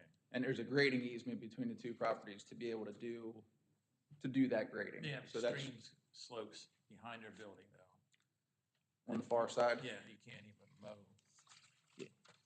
Yeah, So I you're not think, talking. no, we're only talking about, so right in between our 2 Right. smaller buildings, where she's drawing the line there, we're within a certain distance of the property line, and that's what we need the waiver, partial waiver request for. That's Thank not you. an issue with me at all.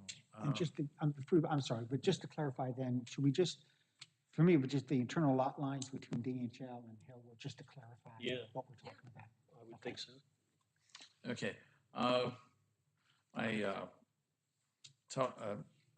missed my last planning commission meeting because I was sick, so these gentlemen had the benefit of me being home. I personally would not have approved any half of those waivers, but my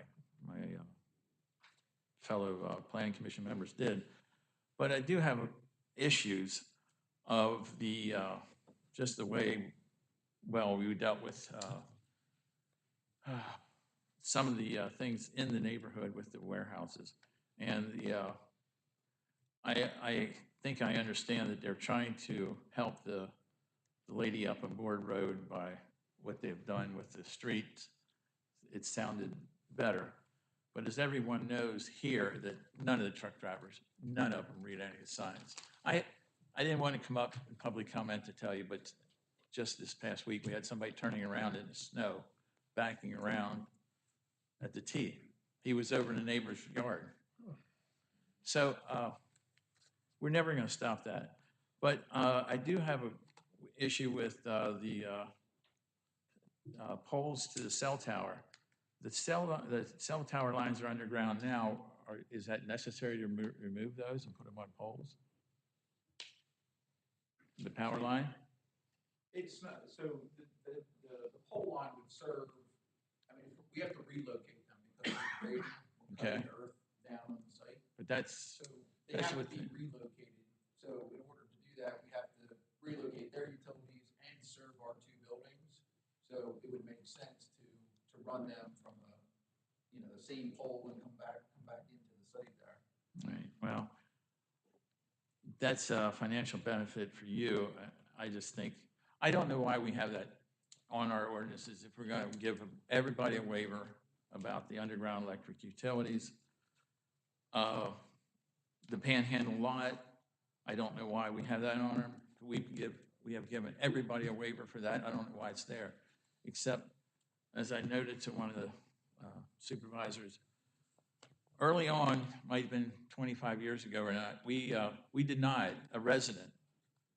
A resident wanted to give his kids some land off his farm lane. So you'd have to drive back his farm lane to get to these lots. It created a panhandle lot. We denied that. So, but corporations, these big guys can come in with their $500 million and get the waivers. Just real quick, Yeah. I don't think they're asking for that waiver, correct? It's a panhandle lot. It's only one driveway to, So, oh, you mean a shared access? Shared road. access, Okay, excuse me, very yes. good, yep, yeah. all right, I understand. So, other than that, though, some of the things the residents have had to deal with DHL, I know it's not them, but we had a resident had to sell her house because she couldn't take the noise from DHL's, and some of the other, we had water issues, and that brings me up to my last one, and I'll sit down. I spoke about the water that DHL, that farm of ours has been there 220 years, and we had a spring in the field till the day the DHL started blasting. That spring is now gone.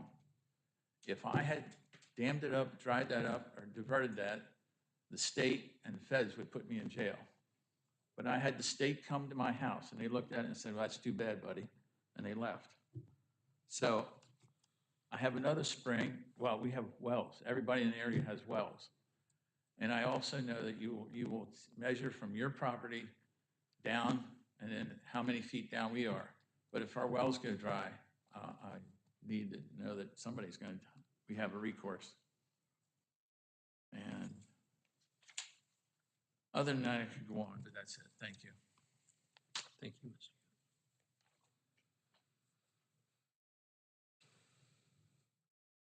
Attorney Roush, we can work with developers agreement on water issues, can we not? If anything adversely affects a contiguous property as well. No, boy, that's a difficult issue. I don't know exactly how. I can talk with Andy about it, but I'm not exactly sure. I mean, there would be a separate cause of action, let me put it that way. That if somebody is diverting water from somebody else. Well, I equate it somewhat to the noise ordinance. We can govern if they put noise over an adjacent lot and it's above certain decibels, but all of a sudden I have a well and it doesn't produce anymore because of the blasting. It's that And cause and effect that is required. though. And that can, That's the problem, is that the cause? And that's where the argument's gonna Right. be. Yeah, because you were fine until they blasted, so that's the assumed cause, but is it really? Right. Wells and spring are different, but Yeah. I looked into this a little bit. They're gonna tell me it's too bad my well dried up because the distance from their property and their blasting to the depth of mine and Yeah. drop way off. But in that case, something DHL did stop one of the streams cold, so. It is a valid concern. I mean, we're all on well water, I think, down through there. yes, And even the folks right across. Even the on street, Manchester Street, are they? I can't remember. There may be, no, There's no water out there and all of that. I'm not sure. I know from his barn Headed back Down up the into other the way. borough. Yeah. down my way as well. I mean, the hardest issue is the cause and effect is what I would see, but I would ask you to at least, But I just wanted to mention it. I think it's something that should be looked into possibly. I mean, I won't go into what I spent when they were blasting for the last two warehouses. They knocked stones out of the barn, and they knocked stones out of the barn with no wood also, with DHL. So I took it and I had the barn repointed. Spent a lot of money to fix my barn before they started blasting again, and caused me to collapse the barn and have to tear it down or something like that. So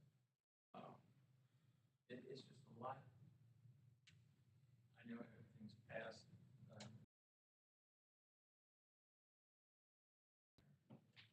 But we are between the warehouses.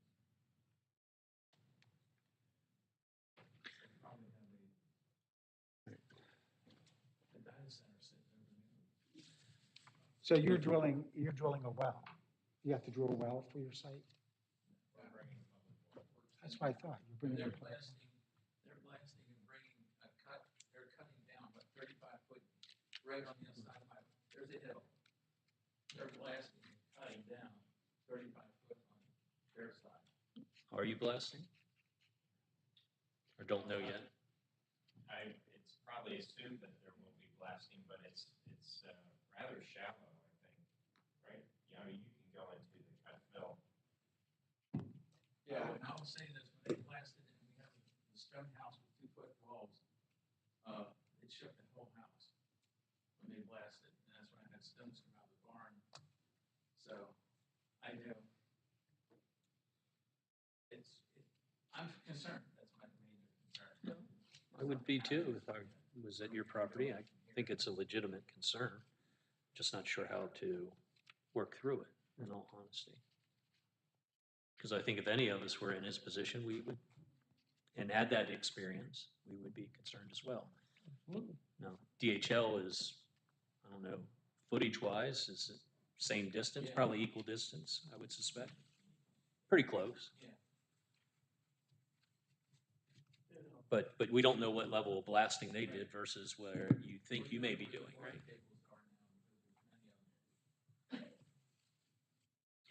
I don't know who, I'm assuming you don't know who the contractor is yet to build these buildings. Site contractor, blasting contractor.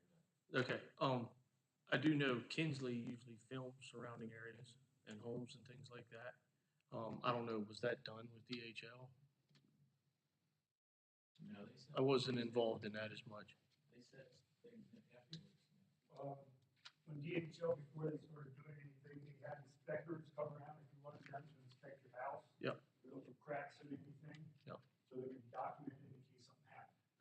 Okay, just wanted to make sure. And I know Kinsley's big on that, or whoever's gonna build, so. The blasting permit, anything within 500 feet, any structure, usually gets an exterior survey.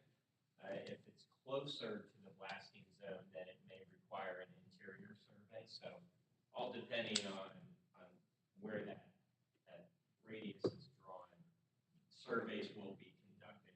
And I also think that when blasting occurs, they have seismic meters at certain points that measure the activity, and as long as that should be in compliance with DEP regulations as well. So And there are guidelines out there. measures and guidelines that they have. And I assume that 500-foot radius you're talking about is from where the blast center is.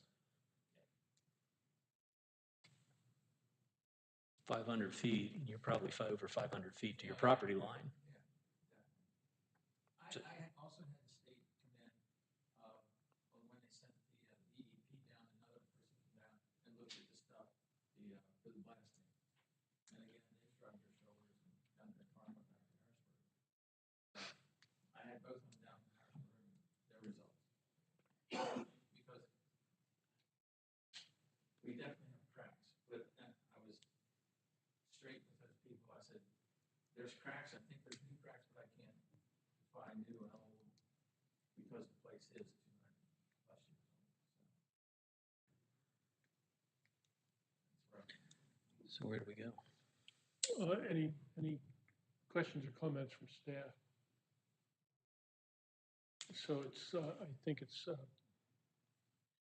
we're going to act on the waivers.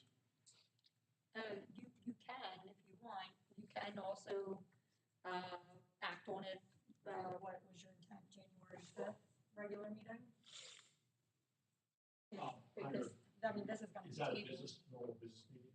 Sometimes you don't do stuff on the reorg meeting. Oh, we do. Yeah, so our reorg meeting starts at 5, and then our regular meeting starts at 6, and then we'll only do the 13th if we need it, but otherwise, not very much happens on, that first Monday, so that's when we'll do it.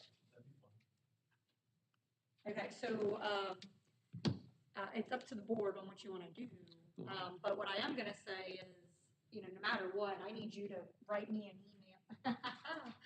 Now that I'll Very supplement good. it tomorrow. You'll have this. Very good, thank you. So he's giving us a written time waiver. If you could please give it to Attorney Roush over there to make sure he's okay with the language that you wrote. Not that I'm thinking you're gonna lie. I'm telling you, we really did get juiced the one time. It was pretty bad. So. Okay. So do you want to, I guess here's my recommend. Well, Go ahead. I'm going to look at Chris and say, I feel the same as Dean does on the waivers. I'm sorry, say that again. I feel the same way Dean does on the waivers. I don't see a problem. If that cut and fill slopes was out in the front of the building, it's not internal where it is, I would object to that. Always do that 44.f, drives me crazy. We're gonna add DHL and Hillwood though to the, that was one recommendation. Yes, so with the signed extension, I'm going to make a motion that we table this with the understanding that we're in favor of the waiver. You okay? As it says. Okay. So I'll make a motion that we table this plan until January 5th. I'll second that motion. Discussion. Any questions? All in favor, signify by saying Aye. aye. Aye. Thank you for the explanations, and we'll go through it all again. Get John But up there faster. and Get John's. But I would really give some, sorry to interject, but to the degree possible, if, say about blasting, if there's something that you can do to address Mr. Hewitt's concern and the properties that are across the street, residential houses, a couple, I think that would go a long way. I mean, if I put myself in those houses, I'd be as concerned as what they are. Right, so I think the closer we get to construction, we can review what the regulations are and surveying and who's within that radius, and then we can take another step. I appreciate that. Thank you. So what night will it be on that? It's a Monday, That's January 5th. January 5th. And normal time? Yep, Did you 6. agree on at 5? Yep. That's Yeah, correct. we'll do the business meeting at 6. That's first Monday in January. Yep. Just for the record, the time waiver is until January 31st, 2026. Okay. Thank you. Can I have that, please, and then I'll scan it to you? Sure. Thank you.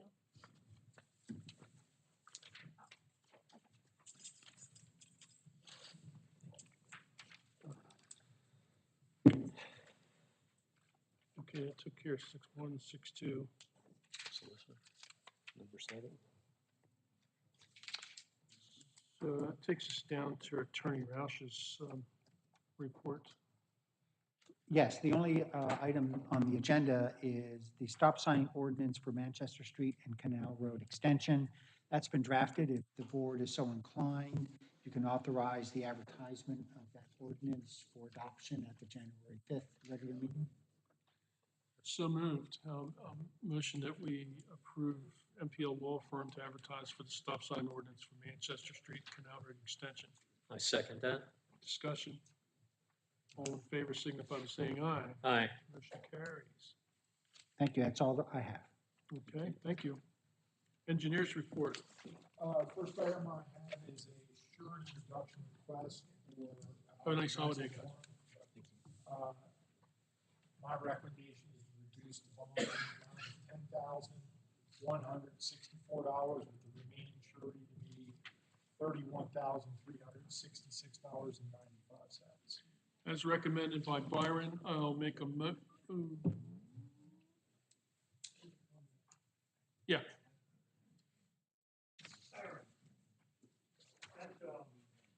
That fund down there behind Harlem Hall.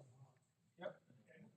I think you said like 2 years ago that DEP allowed them to eliminate the fund and put in a lien. Right. Hey, Bob, can you hit the base one there, please? The big button with the person. Yeah. There Thank you go. you. Have it? Yep, here, Okay, you're on. Okay, so you said that DEP allowed them to eliminate the pond, put in a rain garden, Correct. and they didn't have any plan, any drawing, and they said that you would get an as-built going when it was finished. Correct. So Okay. what has happened there is they had a plan with York County Conservation District. It was Okay. never submitted to the township as a change. But it was submitted through York County Conservation District. Okay, well, do you know what's going to be built? Do you have a drawing? Yes, I have one now, and that's part, the bond that I'm holding is for that area. Well, that's what I was going to ask you. If you're not sure what they're going to build, how do you know what it's going to cost? Because it's a conversion from, it was built as a sediment trap, so they have it on their plan. So, I had that when we updated the surety, a few years ago when we knew that that was in there and that stayed in, that was put in based on a cost. But we also have 10% contingency money that we hold just in case it goes over. Okay, but I'm still not sure that you are sure what it's going to cost. Yeah, I do have an idea, yes, What's your idea? about $12,000. Okay. Plus contingency. And then also, the swale that will run into that, those couple houses back there. Right.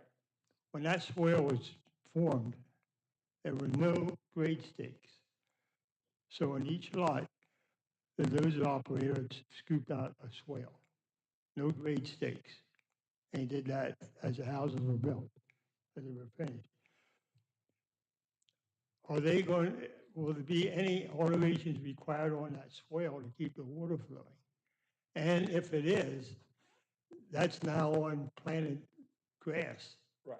So maybe we'll have to go in and do something about that. When I did my final lot inspections at the time, it did have positive grade. Now, I've been out there several times, and like you said, Bob, there is a couple spots where it dipped, et cetera, Right. it did whatever, So that might cost some money. And then yes. also, there's probably 500 feet of that chain link silk fence yet to come down. Well, that's covered, I don't have a line item for the chain, for that fence to come out, but, well, I have in my surety, amount to be done yet is the completion of that, which would include that. Also, if, I can always call the Conservation District.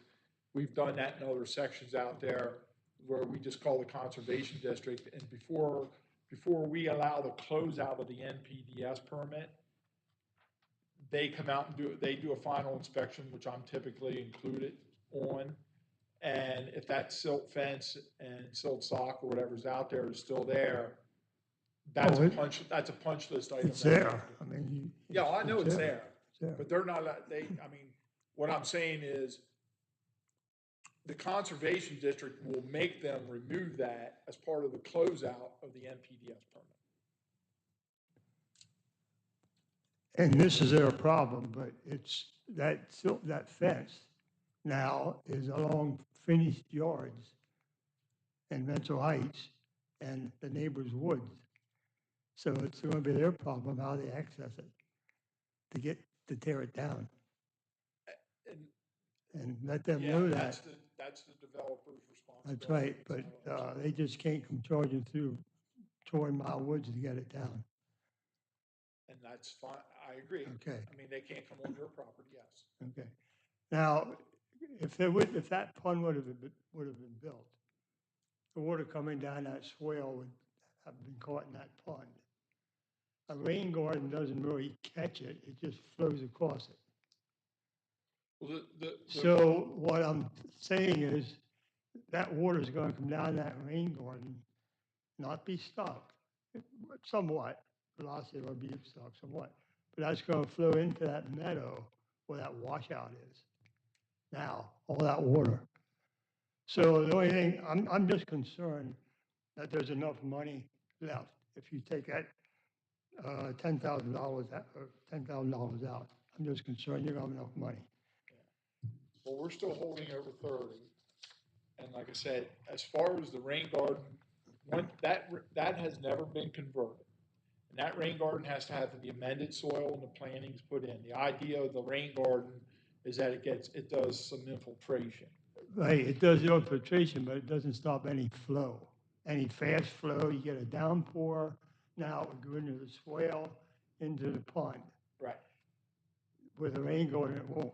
It'll flow across and go into the meadow where that washout It's is. supposed to be, again, the design of it is it's supposed to go into the rain garden, and for the specific design storm, it's supposed to infiltrate, fill up, but then if they get any kind of significant, it has a spillway in. So, I mean, I've never seen an as-built on it because it's never been converted. And it's been my contention with the developer.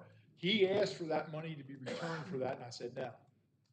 That was his request, and I would not release it because it's never been. And at the time I had Rob Fetter out there, and he agreed with me that it's never been installed properly. And I don't mind, I don't mean to put you in the spot, but That's fine. I just want the chairman to understand that we have enough money. Yeah, so Byron, you're saying that 31,366 is enough to take care of those issues? Yes. Okay. And again, Just out of curiosity, how long do we have to keep dealing with this?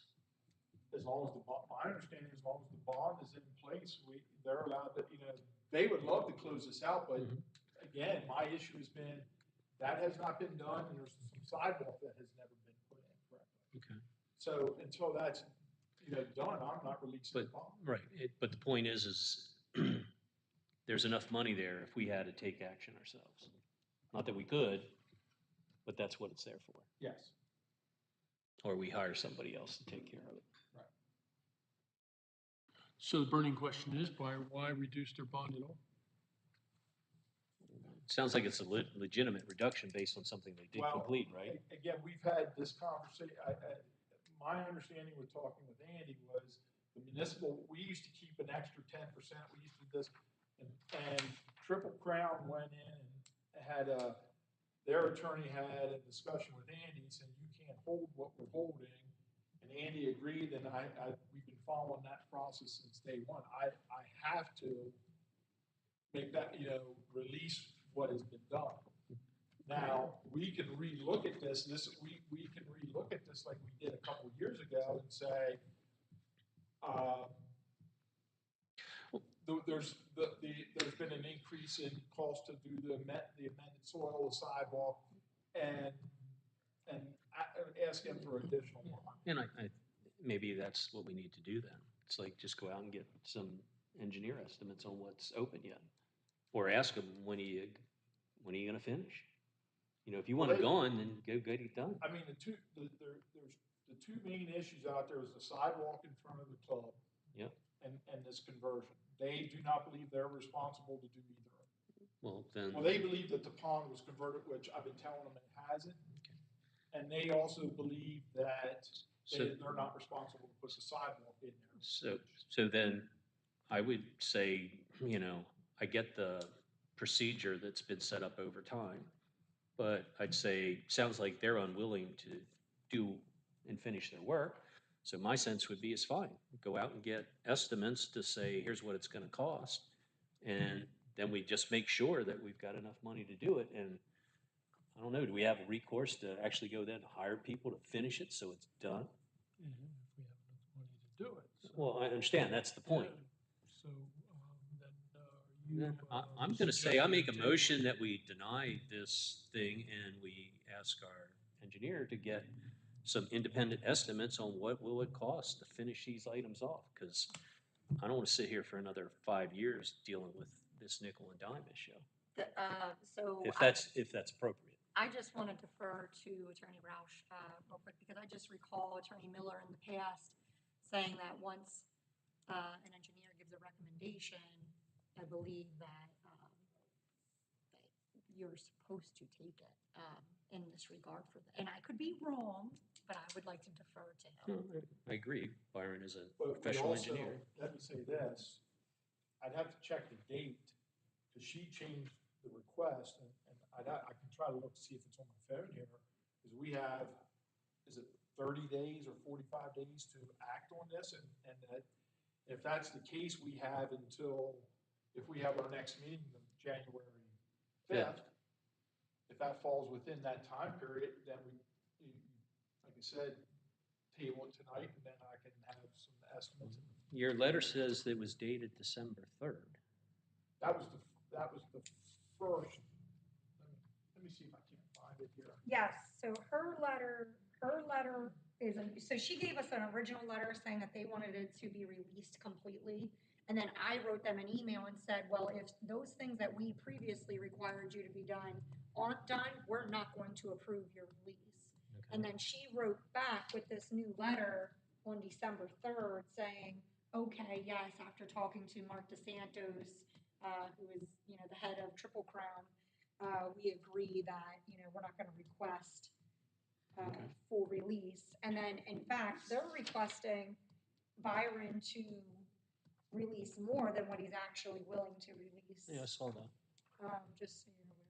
But December 4th is the date they responded back to you with their revision, right? December 3rd. December Sorry. 3rd, right. So is it 30 days or 45? What's, I mean, how long do you I'm allow not them? sure either. I have to look that up. We could also deal with it on, at your work session.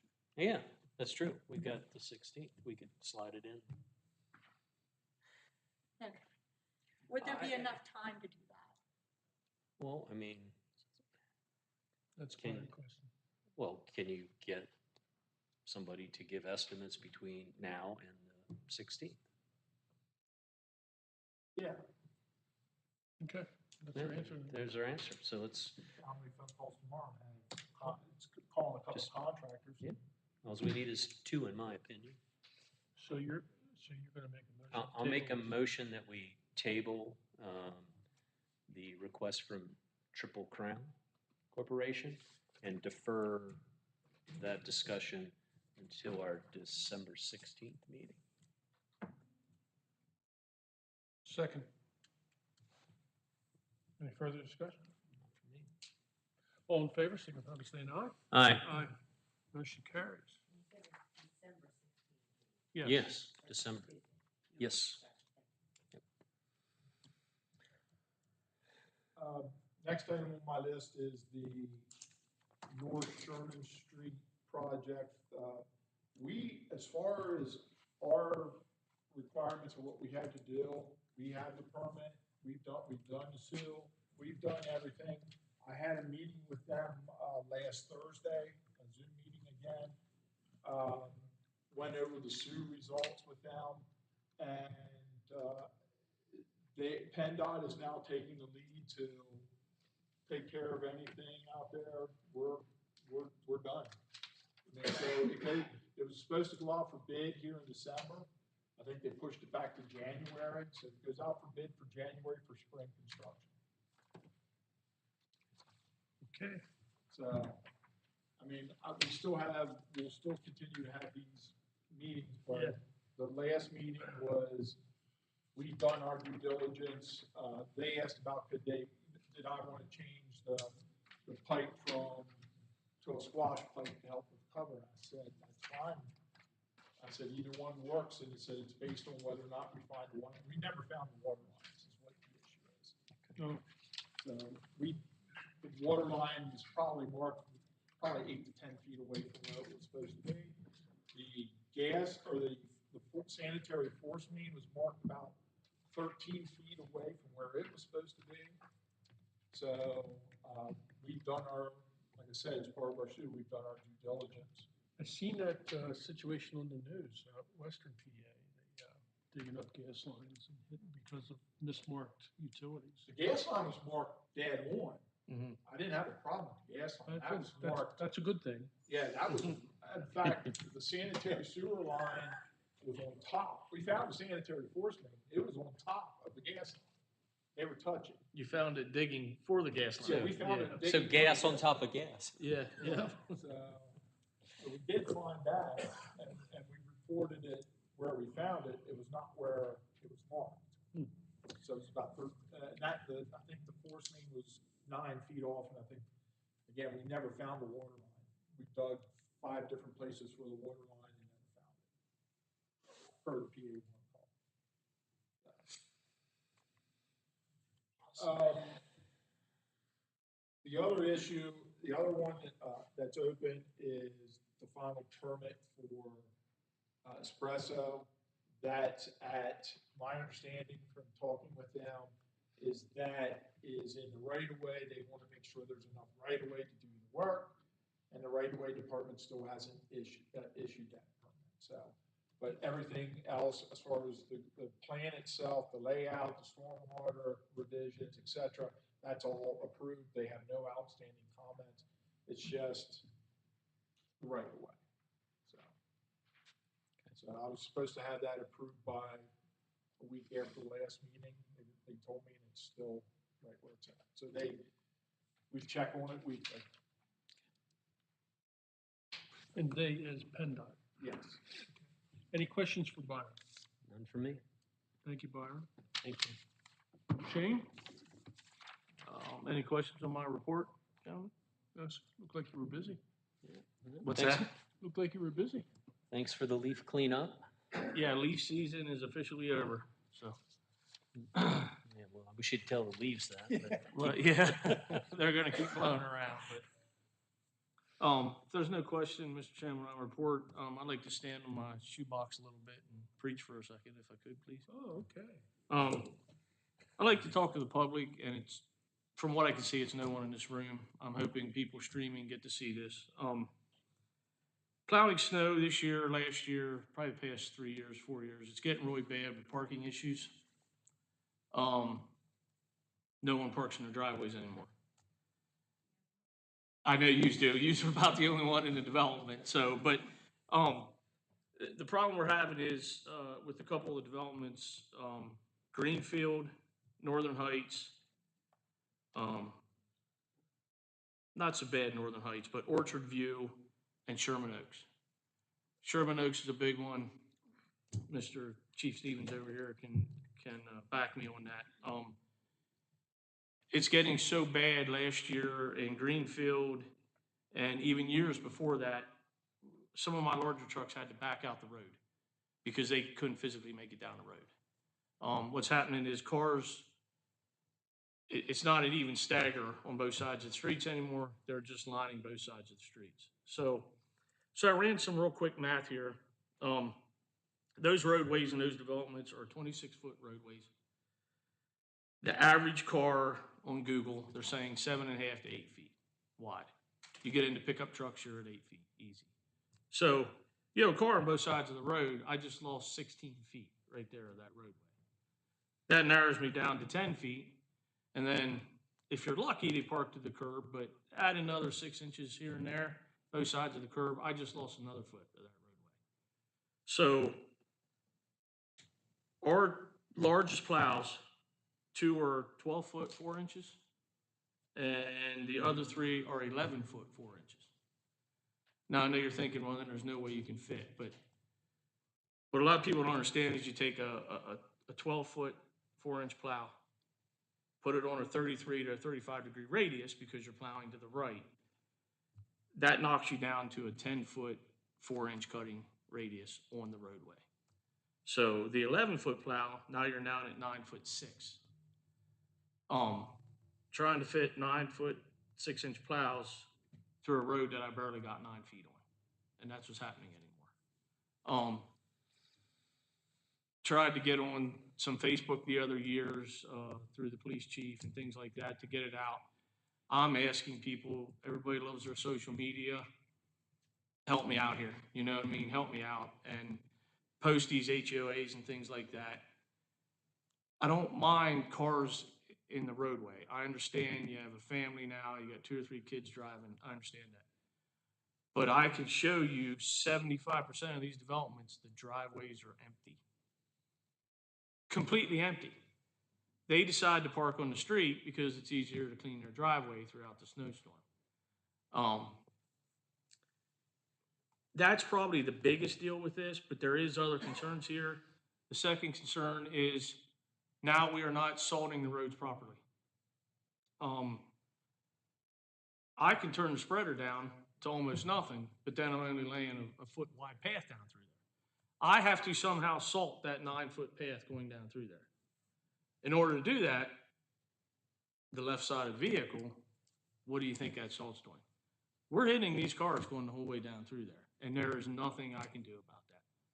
I have to keep the salt going. The problem is it's not making it across the roadway. So now you get a cold spell after the storm, things like that.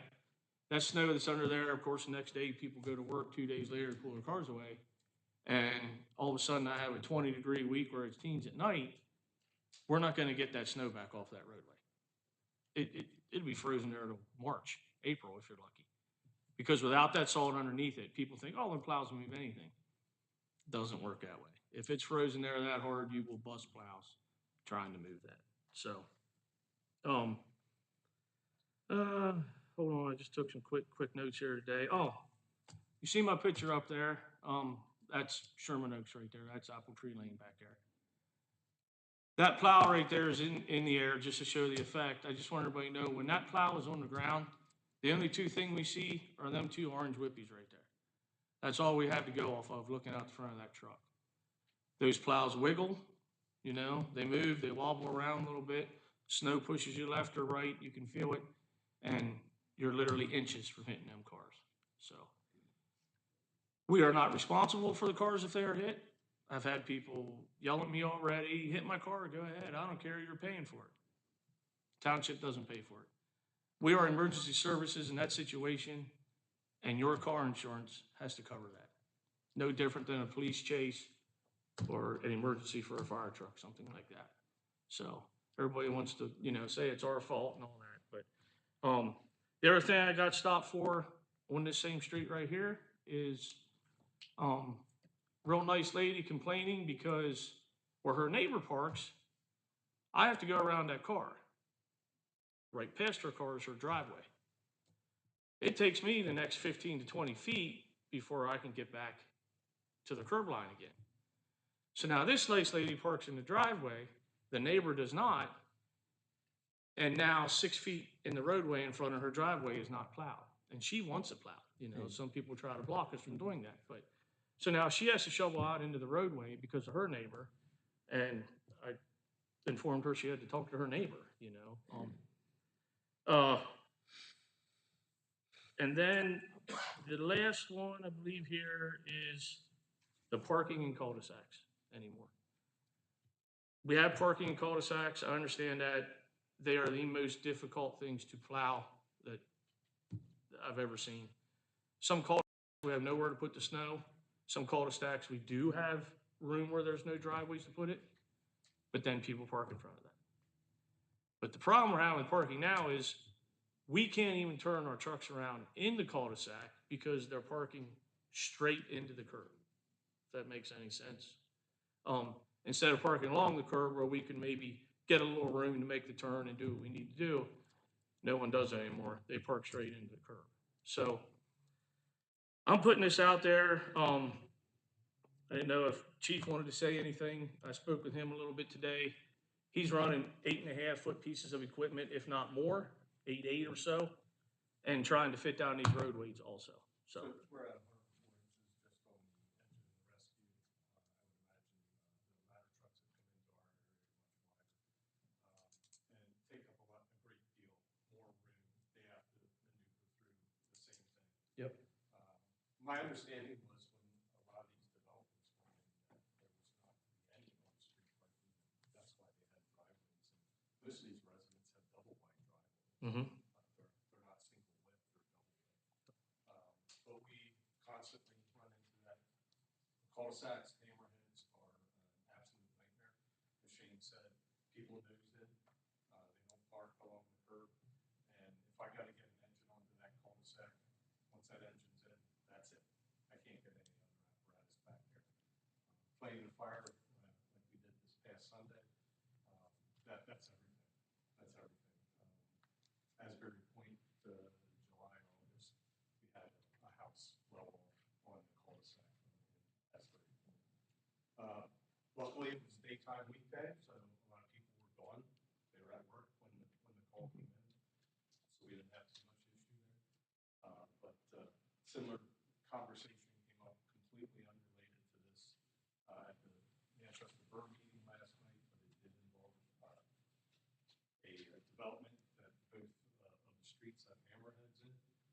So as I like to do when you guys are talking about different streets, I'll pull up Google Maps so I can get a really good look at it. And when I did that last night, both hammerheads were parked full of cars. People use that opportunity as their personal parking lot now. Yep. So I don't know what we need to do to reinforce that, but it gets ugly. When we need to get in quickly, it gets ugly really quick. In Chestnut Valley, again, going back to last Sunday, we had, laid hose and one of the mutual aid departments, the chief parked and partially blocked the driveway. Resident came out and complained because they needed to go to work. Get it. Life doesn't stop for everybody because there's a fire. But the simple fact was, had they moved one car in their driveway, they could have easily gotten out or driven through the yard to get out. But we had to pull somebody from responsibilities at the fire to get a vehicle moved so that they could get to work. Happens all the time. My past life in EMS, I complained to our guys all the time because their policy is when they're at an emergency scene and they're away from their ambulance, it's supposed to be locked up. It's not something they think about all the time. They don't do it regularly. They come out numerous times to find it. Somebody got in the ambulance and moved it down the street a little bit because I could get in a car. I'm in Berkeley. That's bad. The ambulance is sitting on the scene maybe 15 minutes. That's the society we live in. That's the mentality we have. I sympathize with Shane. It's magnified, 1,000 times when it's an emergency.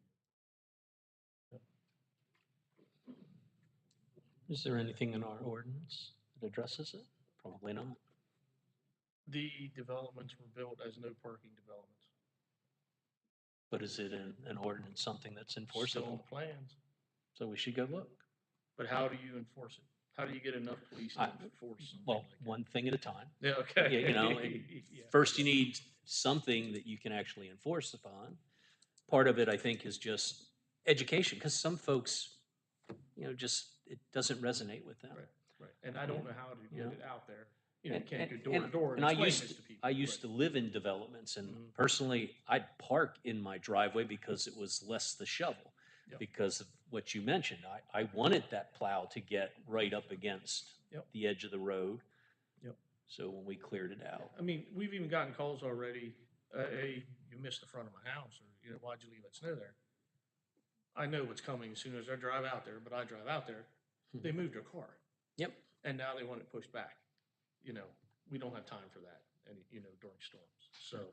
And so Um, I would just say, I think we should look, and then I think part of it is just some continuing education message that you should do when it's your time in the sun to basically reinforce the message, and hopefully it at least hits with some folks. Right. I would like to start posting signs at our developments. I can't, I've had people tell me, you didn't call a snow emergency. Okay, I understand that. It's only 3 inches of snow. To us, 3 inches of snow isn't much different than 20 inches. We still start out the same way and we still have to fit through here. Yeah. So, I'd like to start looking up signs. It might not get done this year until next winter, but I want it posted, no parking, anything over a quarter inch. I don't care if it's dusting on the road. I still gotta do the same job. You for gotta bad solve snow. for safety purposes, Yeah. and I think some of it's just education. But just to show how we've become, and I don't want to get too far into this or not, but they will literally stand at the end of their driveway with their shovel on the curb, waiting for a lawsuit. I'm sorry, that's truly what I believe it is. They think I'm gonna drive over in the other lane. I'll slow down for you, but I'm not going to the other lane. But that's what we have become. They will stand there and glare you down and not move. They'll only do it once or twice, especially if you're pushing about 10 inches of snow. Well, we could get a lawsuit one of these days, so. That was all I had to, gentlemen. I said my piece. Thank you, Chief, for helping me out there, so. Thank you, Shane. Any questions for Shane? None for me. Probably 30 years ago, we had signs in these developments, you took them down. Yep. Yep. Because the residents complained and nobody backed it up. Yep. So now here are, we are, so you have the option of declaring a snow emergency or travel snows and enforce it that way. Then you gotta enforce it, but hate Right. doing that too, because, our cops are out doing other things. I do understand that, but like I said, I don't mind some cars. We're used to cars. But when your driveway's empty, Well, yeah, that's what is crazy. Built these streets so narrow that you can't get down with cars parked on Yep. both sides. And then when they had no parking in these developments, they had signs up. And then because somebody complained, the residents complained, nobody wanted to stand behind it, so they took the signs down to tease the residents. Yeah. Yeah. So, That's I'm going just- back probably 30 years. But Yeah. it is what You it know, is. I mean, you just can't- like bell-bottom jeans, they come back in style, right? I'm just hoping my voice gets out a little bit tonight and I can get half of them off the road, Because like I said, we can't get down some of these roads. We had to back out on it how many times, so. And I had to wait for a smaller truck and that's time wasted when you already have a truck there, so. And I think, Residents are inconvenienced enough to come and complain about it. Well, Then- I think the importance is the fact that there is no one thing that solves it all, but it's that it's the combination of things. It's education and reminding people of, how they can help themselves. And then if we're gonna have, or if we have ordinances out there, then yeah, we have to try and enforce them. better kind of some common sense, but we don't have it anymore. Can only solve certain parts. That's all I I have, think Joe. that's Okay, thank you. Thank you, Shane. Chief?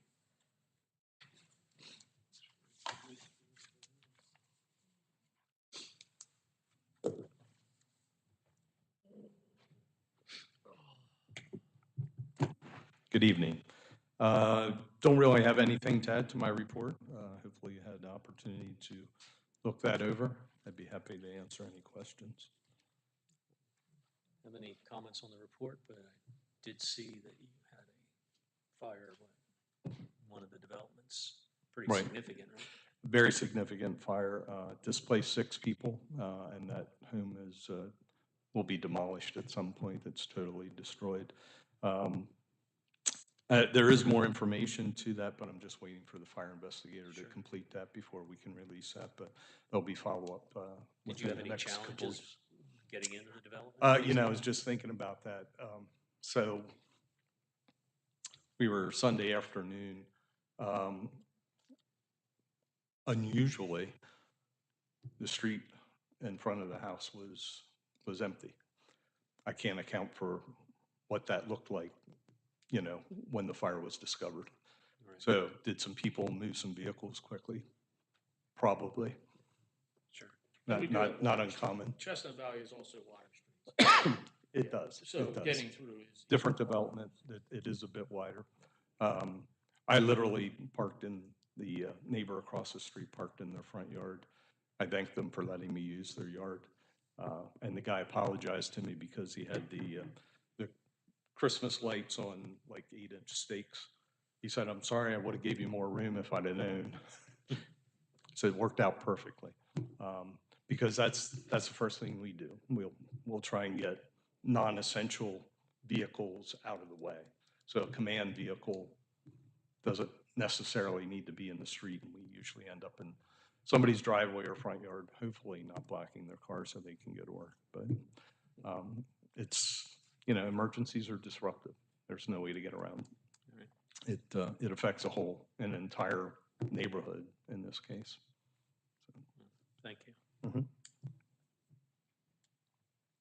I just want to report that the chief, our fire chief, East Manchester Township Fire Chief Joe, not only does everybody thinks he probably just sits around and calls bingo numbers and stuff like that, but I just wanted to report some of his meetings he went to. Give you the following dates. Most of these meetings were for us. 10/3, October 3rd, October 14th, 20th, the 21st, the 23rd, the 24th, 31st, all checking out various commercial and industrial areas for us. And we appreciate that, but that's just an example of the effort that he puts into East Manchester Township, attending these meetings, and it's greatly appreciated, Chief. And those are the meetings for the township. Those don't include the administrative work within the department. So I just want to make sure everybody's aware that that's part of the fire chief's duties, responsibilities that no one sees. So that's important. Thank you. Thank you. Okay, all right, we had a request from, we're down to 10.1 on the Eagle Fire Company, put a request in for $125,000 to reimburse for an acquired property at 42 South 2nd Street in Mount Wolf. They're increasing their footprint down there because their building is old and stuff like that. My thoughts is, number one, it's not on our budget. It wasn't budgeted. We didn't receive anything like that prior to our budget. We're in the middle of a DCED study, studying our fire services. So it would probably be premature to make a donation, which we can't afford. We can't afford $125,000. One of the other mitigating factor that concerns me is I know Mount Wolf Eagle Fire Company's charter dictates that any apparatus or property owned by the Mount Wolf Eagle Fire Company, if they dissolve or a dissolution, it goes to the borough. So I don't think the township would be conducive to purchasing property for the borough. Did we receive a report lately from Eagle last month or this month? Last month, I believe they were ahead from a previous month, but this month we didn't get any report. Correct? Right. So do they make contact with you, Chief, at all there about what's going on with them versus no communication? And no one's here from Eagle tonight, right? Anyone here from Eagle? No one's ever here from Eagle. I just figured I'd ask. I don't know. Good question. If I may, I mean, number one, wasn't budgeted for. We didn't put it in 25 budget. Certainly didn't make the 26 budget with the tax increase that was proposed. Yes, we did stuff for Union Fire Company, thank you. But we did so at a time where we had additional funds that came in from the sale of certain properties at that point in time, if I recall correctly. So there was some excess funds that we could push in that particular direction. And the other piece, as you had mentioned, was the fact that there's a study being done. And I'll ask this question. Those two properties that we helped union acquire in Manchester Borough, but I'm assuming they don't have the same role, but I don't know. Union's charter is not like Eagles, where Union's charter has anything retains with them, not the borough. Okay. Am I correct? And, yeah, and so that's a big piece too. It wouldn't come back and re-benefit the residents of East Manchester Township. I think for all the reasons you mentioned, uh, I would make a motion that we don't donate towards this house. So you're making a motion? I am making a to deny motion the request. to deny the request. We provide other sources, throughout the year, which are part of our budget, but based on the things we discussed, I make a motion that we deny this request. I'll second the motion for discussion. Discussion if some year we get a, what you call bluebird or something like that, we could reconsider this request. But at this point in time, I tend to agree with you that no is the answer. Because we second guess any requests we get for donation, even $500 for vests, for police department stuff, we really question that. So we'll vote in the motion. All in favor of the motion, signify by saying aye. Aye. Aye. Now, I'd like to explain to everyone out there the DCED study that we're doing. We did meet one time. There were representatives from the borough councils and the new borough mayor-elects. They were there. The DCED people were very informative, very knowledgeable on firefighting and fire organizations in general. The point I made to that individual was that our number one charge up here as supervisors is the safety, health, and welfare of our residents. And we take that very seriously. And with that being said, the volunteers are vital to maintaining that health and safety for our residents, because we do not have a paid volunteer, or we don't have paid firefighters in our area. We rely on 2 independent volunteer fire companies. My question to him was, why we're called for this study is we give a lot of money, a donation to both volunteer fire companies. My question is for them to study to make sure that we are getting the most value for our money. Do we need redundant services? Should we do this? Should we do that? What should we do? And sometimes you can't see the forest for the trees. So that's why when you have somebody from outside our area come in and say, oh, well, you should do it this way. Okay, let's consider that. So that's what we're doing. It's going to be a process that we have to go through. And we're doing it. So I just wanted to report on that's what the DCED study is going to do. And the gentleman that ramrodded that knows exactly where the township stands on that. And the study would be finished by sometime maybe summer of '26? Yeah, I'd say summer. Summer or 26. fall of '26, just so folks have a sense of when it's coming. And I'm hoping if we do have to do something, I hope we have time to plan for that for 27's budget in 27, so that we have time to make transition if we have to and do whatever we do. But stay tuned. I'll be keeping you up to speed on that.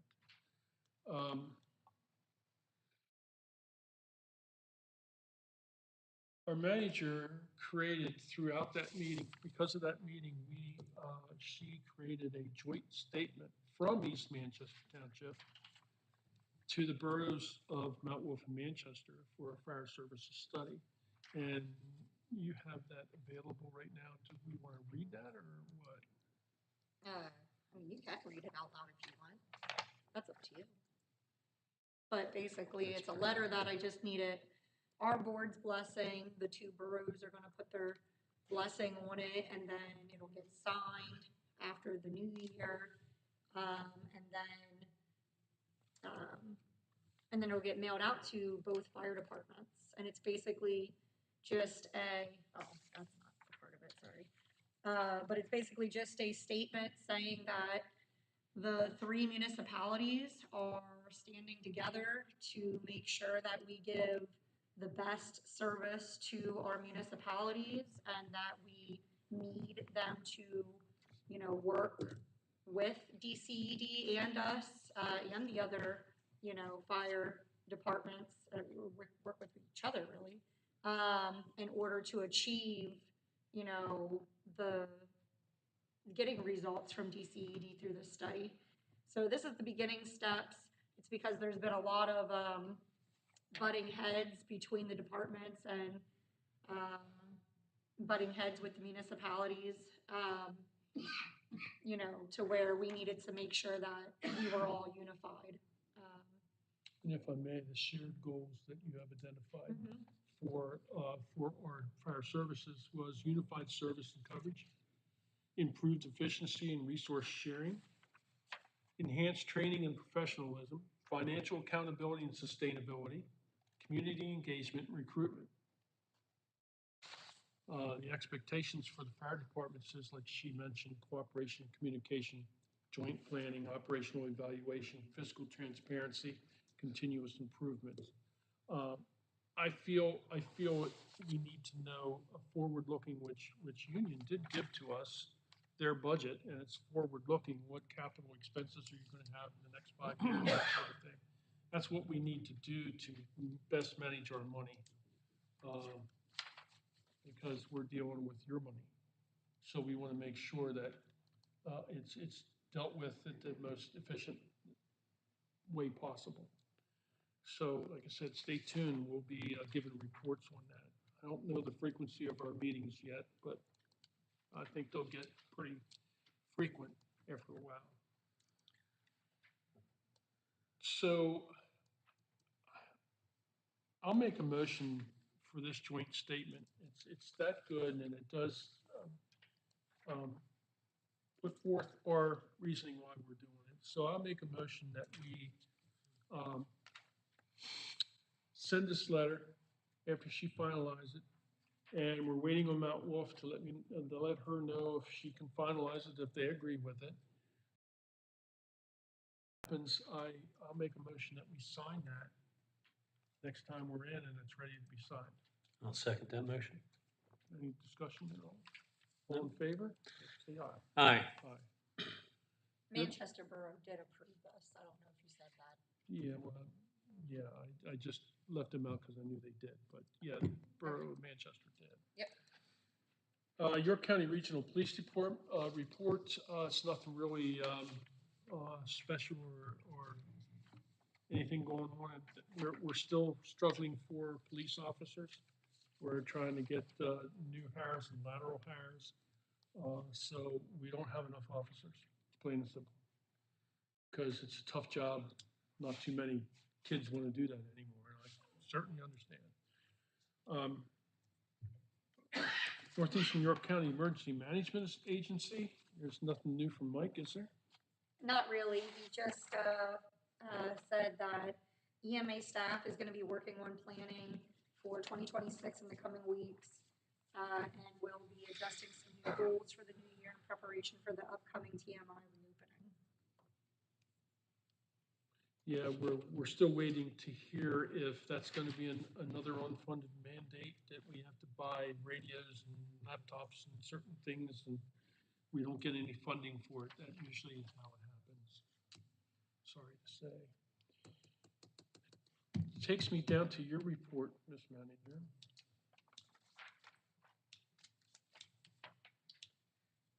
I'd have to defer to you from Northeastern York County Sewer Authority, since you were present. Yeah, they finalized the budget. We do have, I was attending the sewer authority meetings and for our second person on that board. So we do have a new member going to sit on our board, start January 1st. That's Nate Blanchetti? Will Blanchetti. And he was introduced to the sewer authority last month. So he will be sitting in my stead start January. That's great. I'm looking forward to that. Someone else to deal with it. One less meeting to go to. That's me. Thanks to Will for stepping up. Yes, thank you, Will, for stepping up. I thanked him numerous times. Kate, zoning officers report. No? Oh, no, I'm sorry, I was talking to Oh. her. Was it really that loud? Yeah. Yeah, it was. It's quiet here. All right, so we don't have any meetings for zoning hearing board or planning commission for this month besides the December 16th meeting. But that's not anything on the agenda for planning commission. Other than that, I don't really have anything unless you have a question about the reports. I think I did. Go ahead. Keith. I don't have any comments. Thanks. Sorry. Just nothing jumped out at me. There's some on your report that I want to do. Fee schedule. Well, I can't remember it, so I can't find your report. Oh, there it is.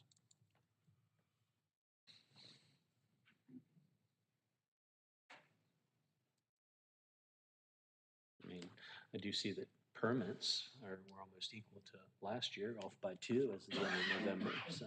Yeah, there was an anomaly in, I think it was dumpster permits or something. Why are they so high? Yeah, there did seem to be a lot of those. I just, Oh, well. probably roof repairs It could Yeah. be, yeah? Yeah. Okay. because of the hailstorm that came through Right. over the summer, Yep. which tells me I should have waited a year. Had I not replaced my roof the year before, might have been a lucky recipient, but oh well. So your zoning violations, you still have 3 listed for illegal animals. Those ones were closed. Okay, Yeah. those are the ones we, Yeah. yeah. Obstruction and hazards. That stuck out to me. Property code violations. What's an obstruction and hazard? You had 19 of those. So that one there would be for like, so I went throughout different developments and was looking for trees or shrubs that were grown into the right of way of like the sidewalks and things. So they all got letters to trim them back. Did, going down Sherman Street on the right, did she get a letter? Yeah. What do you think about that? Well, A that's, little better? no. It's worse, she's putting up signs now. I mean, if I was a neighbor, I'd be in here every month at that podium complaining. What can we do? It's a hazard. Well, I think we Well, no, talked did about you this see once, how- we talked about this once before, a couple months ago.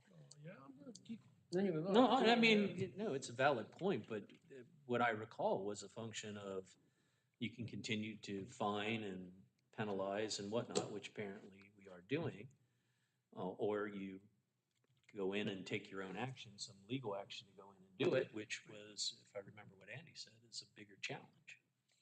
So she did cut, she hired somebody, Yeah, and she did cut. Have you seen it? 2 Yeah. twigs? But now I I- can see it. Yeah, no, exactly, that's the problem. Yeah. Because now you can see all the stuff that was hidden by the shrubbery. Exactly. Yeah, but And all the it's- foliage it's- is it- falling it- off. No, it usually remains all green because it's like arborvitae kind of stuff, and but she got it all chopped. Okay. It should be a junkyard permit for that place. It's that bad. That is our new. I mean, Kate, we only just saw that recently. This was fairly recent that she did that. She got to cut that bad or half. She keeps paying the fines. Keeps paying the fines. I want. It's not the monetary value here. I just want the property to look up to standard with the rest of the properties. Well, and the other issue is it's a safety issue backing out onto Right. the main thoroughfare, Yeah, we really. did tell her that same way. That's really the she driving needed issue. Emergency services or But something. looks and feels come second, but you're right. It Well- is a bit of an eyesore as you drive by. If an officer had to go around the house or a firefighter had to go around the house, that's dangerous. You know, Well, they couldn't make window- it around through as thick as that stuff No. is, but the windows are closed with blinds and everything. Well, and what Attorney Miller had told us before is that we don't have, we are not responsible from keeping people safe from themselves. So she created that. It's not like she's connected to people. She's not. She is a single family dwelling with a vacant lot next to her on the left, and on the other side, it's not connected to her, it's on a different property, is a garage that's not attached to the primary structure. So it's just like someone being a hoarder. If they're hoarding inside of their single family dwelling and they're not connected to anybody, we don't have a property maintenance code because we don't have the staff to enforce such a thing, to go in and enforce that. But they're creating that hazard on themselves.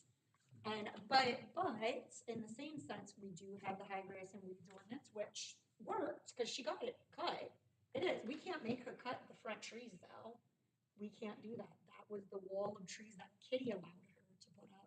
And since she couldn't do a fence at that time in the front yard. And, but she cut everything else. Now the problem is the trash, or really, and this is something Kate and I talked about, and this probably isn't something we should be discussing in a public meeting since it's an active investigation. Well, Then let's stop.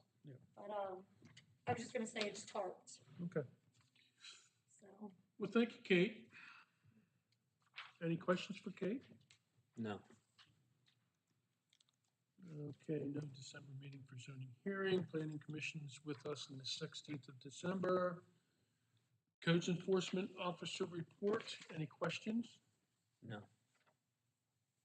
Any correspondence from Recreation Board? I just know that we have someone that the rec board is recommending, that we will have on reorganization. Good. To fill a term. Good. And, she seems pretty excited. I think what I'm gonna try to do is get them to actually meet, at a normal, or one of their scheduled meetings. I don't know whether that'd be January or February, but we have that, what is it, Shane, the parks policy? Yeah, rules for the playground. Yeah, that they would need to, address, and remember, that's on their authority to approve. I gotta get it sent to Attorney Miller to turn into a resolution, and then, I wanna show them, they haven't had any meetings in here, because remember, you guys allowed them to do meetings on their, own time as like committee type thing. But now that they have a third member,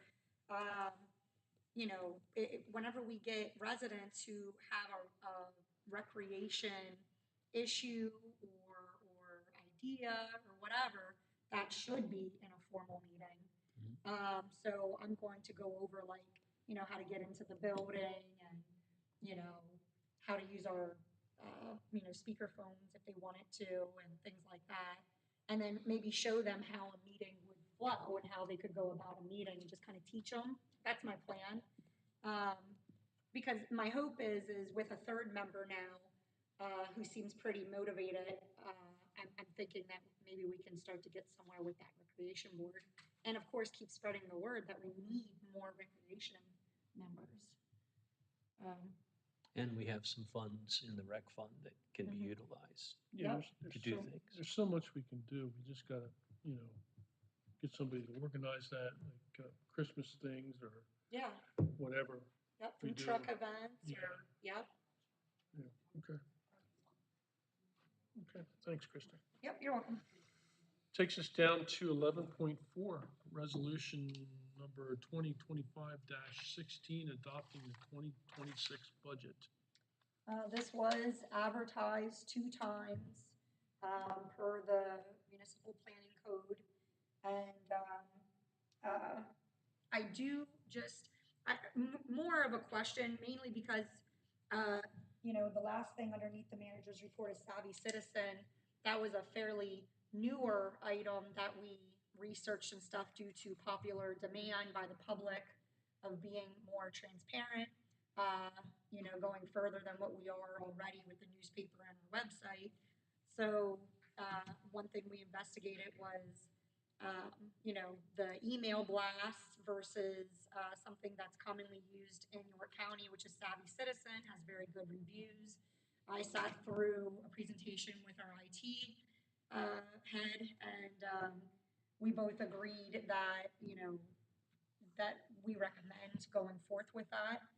And, you know, I guess it would take until maybe next year, and I'm not sure when that bill would get paid, but I know it wouldn't be in December here, so, Jen and I started looking at the budget, and, I mean, this is up to you, but I would recommend increasing a line item so that we wouldn't have to do a transfer at the end of the year from going over an account line item. What's the cost? I just can't find your sheet in here. Okay, hold on. Sorry. No, you're good. I know I had it, but now I can't find it for some stupid reason. But then while I'm glad we looked, because when we were looking, she said that there were residual bills that came from the website, or will be coming for the website, but in January. Plus, we'll get, you know, a new website, and then Savvy Citizen is.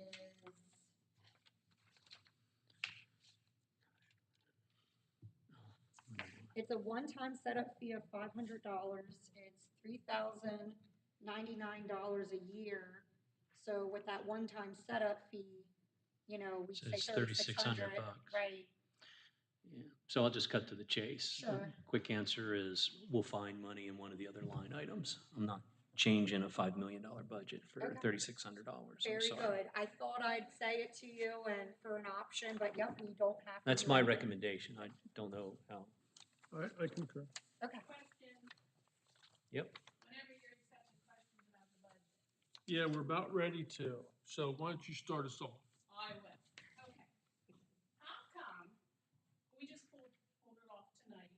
Mhm. What we currently see as the 2026 budget. Some of these numbers do not agree with the numbers we have from the meeting that we were here for the proposed budget. Which meeting? But they're really off. But For instance, which meeting though?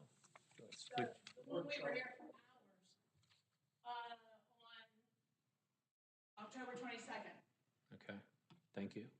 And I think it was 2026 proposed. Right, budget. so I think the quick answer is at the October, and correct me if I'm wrong, Christie, we were still, that budget didn't have the proposed tax increase in it.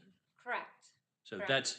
that's one of the biggest changes, more revenue, some additional costs. What all these line items? Give us a line. I don't. Okay. Give us a line item. Okay. I didn't. Like for instance. The tax collector's salary doubled. Yeah. That's That, yep. that had to, because it goes off of her commission. She's 4%. How do you do that? We brought this up last year. You're limited by state law, we go 5%. It's a 4% commission. Last year, it's supposed to be corrected. No. You said, oh, well, next year we'll try to do better. Here we are again. No.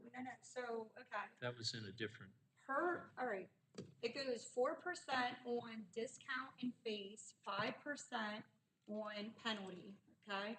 So what we did was we did the total assessed of all properties in the township, and we actually did it at the discount rate with the millage increase, and that's how we got the real estate number of 1,779,000 some odd, I believe it was. $1 million increase in taxes, she's getting $38,000 additional. So what you do is you multiply that number by her commission, which over 90% of people pay at discount, so that's why we did the 4%.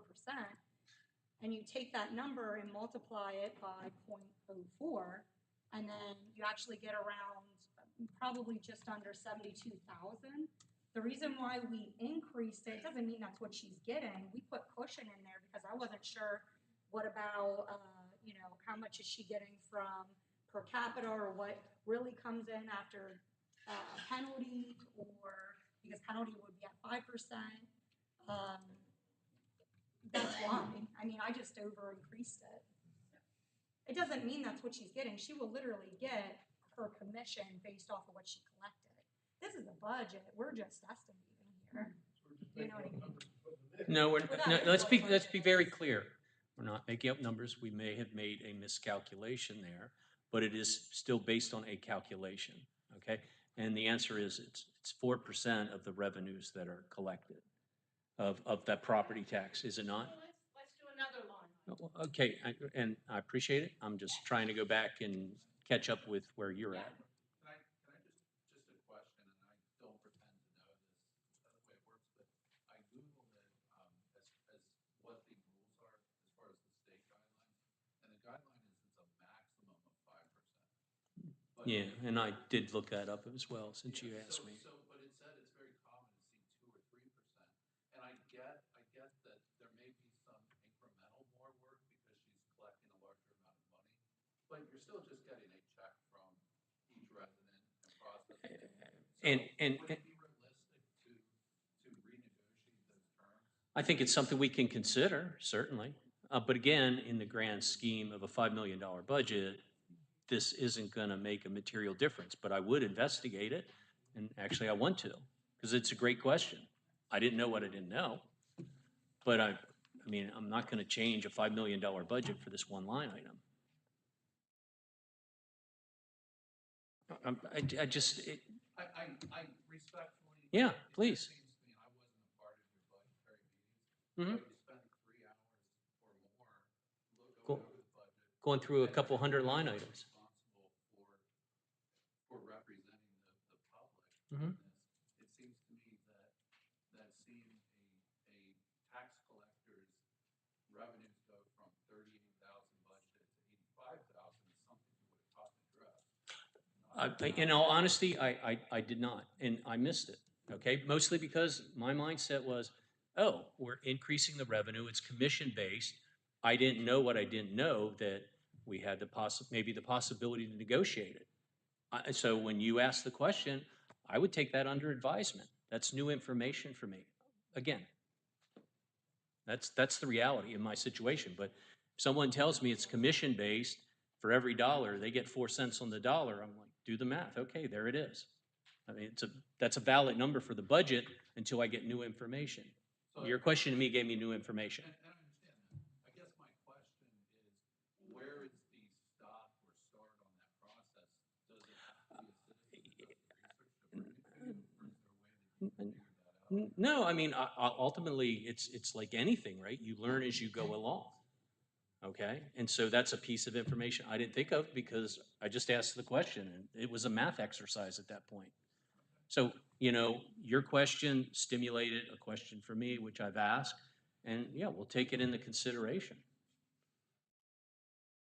I don't know how else better to answer it. I guess my concern is we did go through this last year with the fire hydrant tax and the discrepancy, and kind of got the same answer of we're not going to change the budget now. But at what point does the budget accurately reflect what you're actually going to spend? I respect that, but I would also go back to look at where our budget for 25 was and how close we got in a number of line items. And I would challenge anybody that's done budgeting for more than a week to get better. The bottom line is this crystal ball, right? And you take those known facts that you have and you go through and you estimate your costs and revenues, which I felt we did. I missed a line item. I'll take that responsibility, okay? No, I know you're not, but I'm just saying, out of all these folks up here, I probably have the most budget experience given my career. So, it's a new piece of information. And I'm happy to go back and reconsider it. But in the grand scheme of a $5 million budget, moving from whatever it is, 85, 89, whatever it was, down to 40,000, doesn't make a material difference. Doesn't mean that, we're not looking at things that we spend, okay? We are looking at it and challenging ourselves as we go along. Does that make sense? It absolutely makes sense. I'm just trying to understand the process of, if I'm the tax collector, I'm certainly not going to complain that I just got a $40,000 increase. I agree with you, absolutely. But once you pass the budget and you didn't renegotiate this and January comes, you got to pay her that. Yeah, I understand. But I don't know the rules about where does that line get drawn. I mean, right now we're passing this budget. If we can take some further action investigation, we'll see what comes back. But I'm just asking on the bigger picture, where is the check and balance on that to make sure that that doesn't happen? If we didn't catch it, where does that stop? I think that's the whole purpose of having public comments on the budget, is it not? Because folks have different views. You ask a question, great question. So trigger me to ask questions. It's a learning process, is it not? I mean, I think this is is this the second time I've done the budget for township or been involved? Or is it number 3? It's three, sorry, because I got the had an unfortunate early start, Well, obviously. I can also add to that there was a lot of eyes on this, and you're right, we've been talking about the taxes since last year, and including our attorney. Our attorney was even involved in those conversations. Kathy was involved in that. Nobody ever thought in a million years. Huh? Well, I'm just saying, we go in and we ask her, hey, Kathy, what's the total assessed? We ask her questions so that we can figure out our job and how to figure these numbers out as well. So I'm just saying that it isn't like one person looked at this or just the board and staff looked at this. There's a lot of people that go into this with the public. Things get missed every once in a while. We don't do it intentionally. It's a big task and a half, all the stuff we do here. So I think that what it feels like is you guys are getting kind of mad, but the thing is we're trying. We're trying, okay? Christie, we're only getting upset because, and I have some other ones I'd like to review that wouldn't have this wishy-washy. I mean, they're dead set, like your salary. No, that's not dead set. None of the salaries are dead set. They're actually all have cushion in them. For Well, I'll numerous. say like $7,000. Well, they. 2.5% and 2% that you told everybody, it's 8%. Yours is 8. Yeah, Mine so is 3.8. So do we want to talk about that? From here to where our proposed budget. I mean, so, okay, so here's out. Yes, you are correct. Your math is correct. But what that is comprised of is a cost of living increase and a bonus. So that's why that's in there. So it's a one-time thing. What bonus? That was What do you mean it's a one-time thing? It's a one. This is a salary. Doesn't that last a year? We consider professional development, allocation for unexpected overtime. We consider staffing fluctuations. If Dave and I were just talking about it today, if something medically happened to me and they needed to get a manager in here, that they're not cheap. They're more expensive than what I'm getting paid, for instance. So what you're saying is this happens in every township. I mean, this happens, period. Is that what you're saying, Dean? Everywhere? I can't say that everywhere, but I can tell you that there are different ways to compensate people, right? And rather than, give one big salary increase that becomes a reoccurring thing, there was a lot of actions that, I think we all thought Christie did above and beyond that helped the town. I know you're not, but you're asking me a question, and I'm telling you the rationale and basis that went into it. So you're right. At the budget meeting, we said we're doing an over 2.5% cost of living increase, and there's overtime and other things that get factored in there. Overtime's a guess because if you go back to October, if Shane would have told me, hey, Dean, in December, we're going to be out plowing the streets, I would have told him, I doubt it. Mine is the overtime. I'm kind of a salary both ways. Plowing snow, I do get overtime. I get that. So that's why mine, And I understand. I need room But for my it. bottom point is, all these we went down through, It's misleading. and it's very misleading, and then you come back and say, which remember, we were in favor of, oh, we need to raise the mills. Then we find out the county's raising the taxes too, but anyway. Well, So yeah, I want to add just one more thing, because I remember, he's not here anymore, I think he left, but Mr. Schrieffer had brought up, Christie, it looks like you guys are getting way more or significant raises every year. That's not true.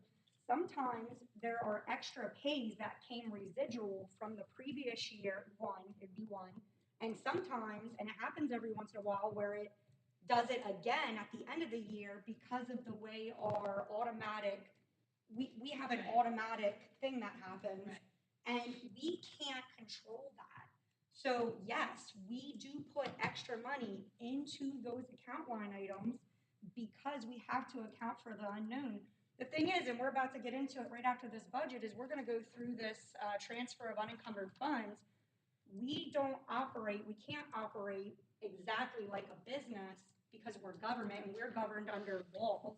For instance, we can't, so anything that goes over its account line item, I'm gonna get there, this is, and maybe Dean can explain this better than me then, but when you go over an account line item, you have to transfer funds before the end of the year, which is why we do it at the December meeting.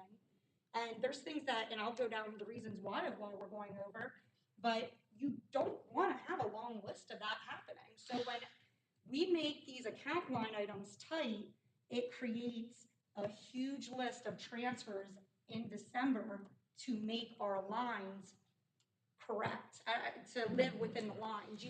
Sometimes You there's have just to unpredictable appropriate, things. we Yeah. have to appropriate funds for a specific purpose. That's the one thing I learned, okay?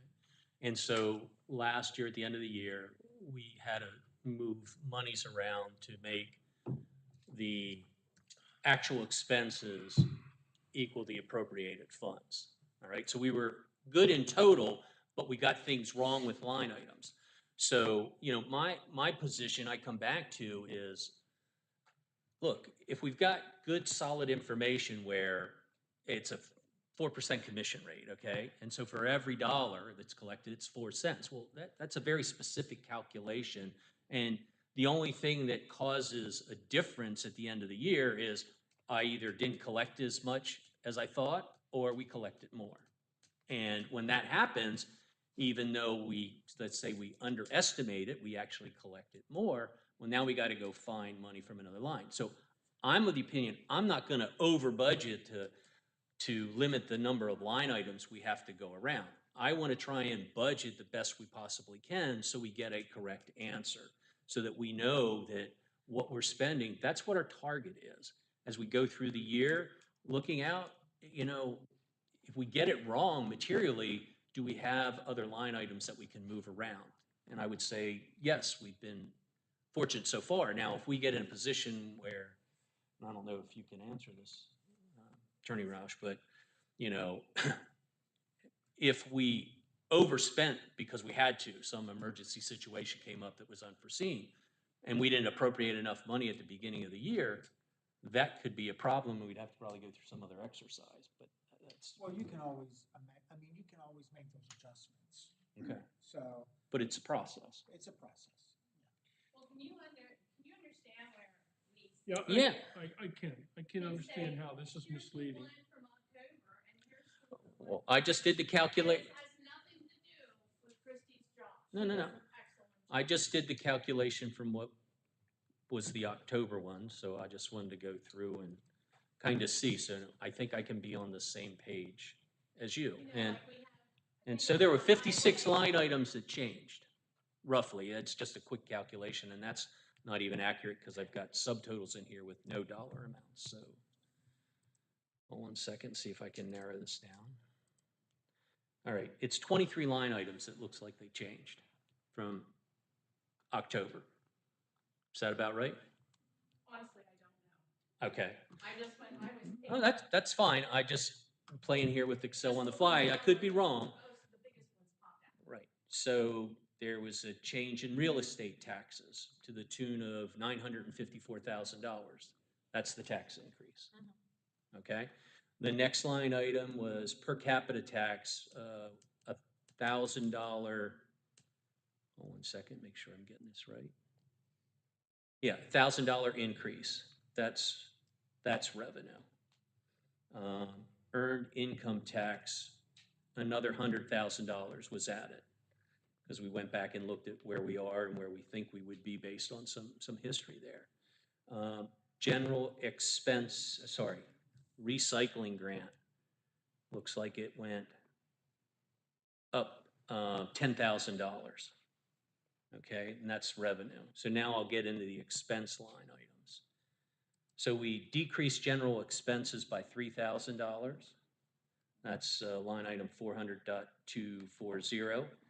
Professional services, we increased that from 8,000 to 10,000. I'm sorry, I can't remember the dialogue of why we increased it another $2,000 there. We had, let's see here once. Secretary, treasurer, manager, we've talked about that. We talked, let's see here, the tax collector commission. It went from 77,000 to 85,000 from the October budget, an increase of 8,000. Legal services, we decreased that by 20,000. The accountant increased by about $1,300. I'm rounding up. Secretary increased by a little over $450. GG Insurance, I don't know what GG stands for. General government. Thank you. That we increased $5,000. We decreased electricity by 4,000. We decreased gas by 8,000. We decreased capital purchases. That's GG capital purchases, because I know there's a couple different capital lines. That we decreased by $30,000. We increased the zoning officer by a little over $350. We decreased PZ. What's PZ? Sorry. That's planning and zoning. Planning, zoning. Sorry, too many acronyms. We decreased that by $2,000. We decreased the planning and zoning stenographer by $500. Salaries highway increased by $5,800. Public works director by a little over $1,400. Road foreman by almost $1,800. We decreased highway capital purchases by $300,000 and highway maintenance by $250,000. So if I focus on the changes between revenues and expenses all across the board, just under $500,000 increase in profit, if you will. Not that townships make profit. Yes, sir. I think maybe we're coming from a little bit different places. Okay. Mine, although I don't have the budgeting experience that you do, but I'm okay with numbers. Yeah. So what I'm trying to understand is I'm hearing what you're saying about the added things that are added in there. When I see numbers like that, I like to see some consistency or a pattern of how that works. And do the math for me on Kate's, her increase from last year to not what you guys had at the meeting, but from what you had for 25 to 26. In the budget.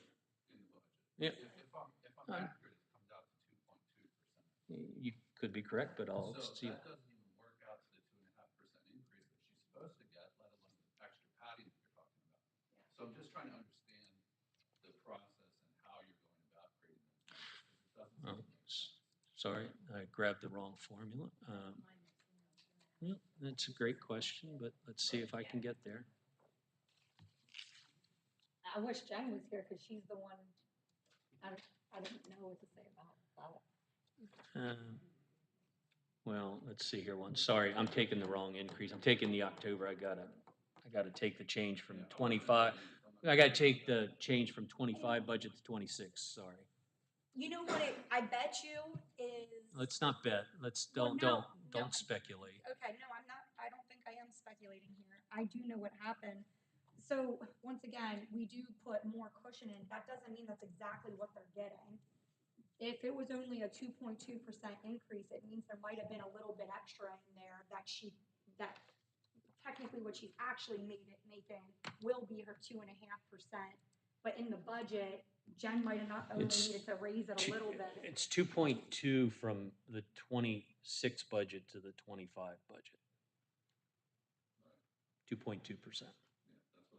Yeah. So is it perfect across the board? No, probably not. But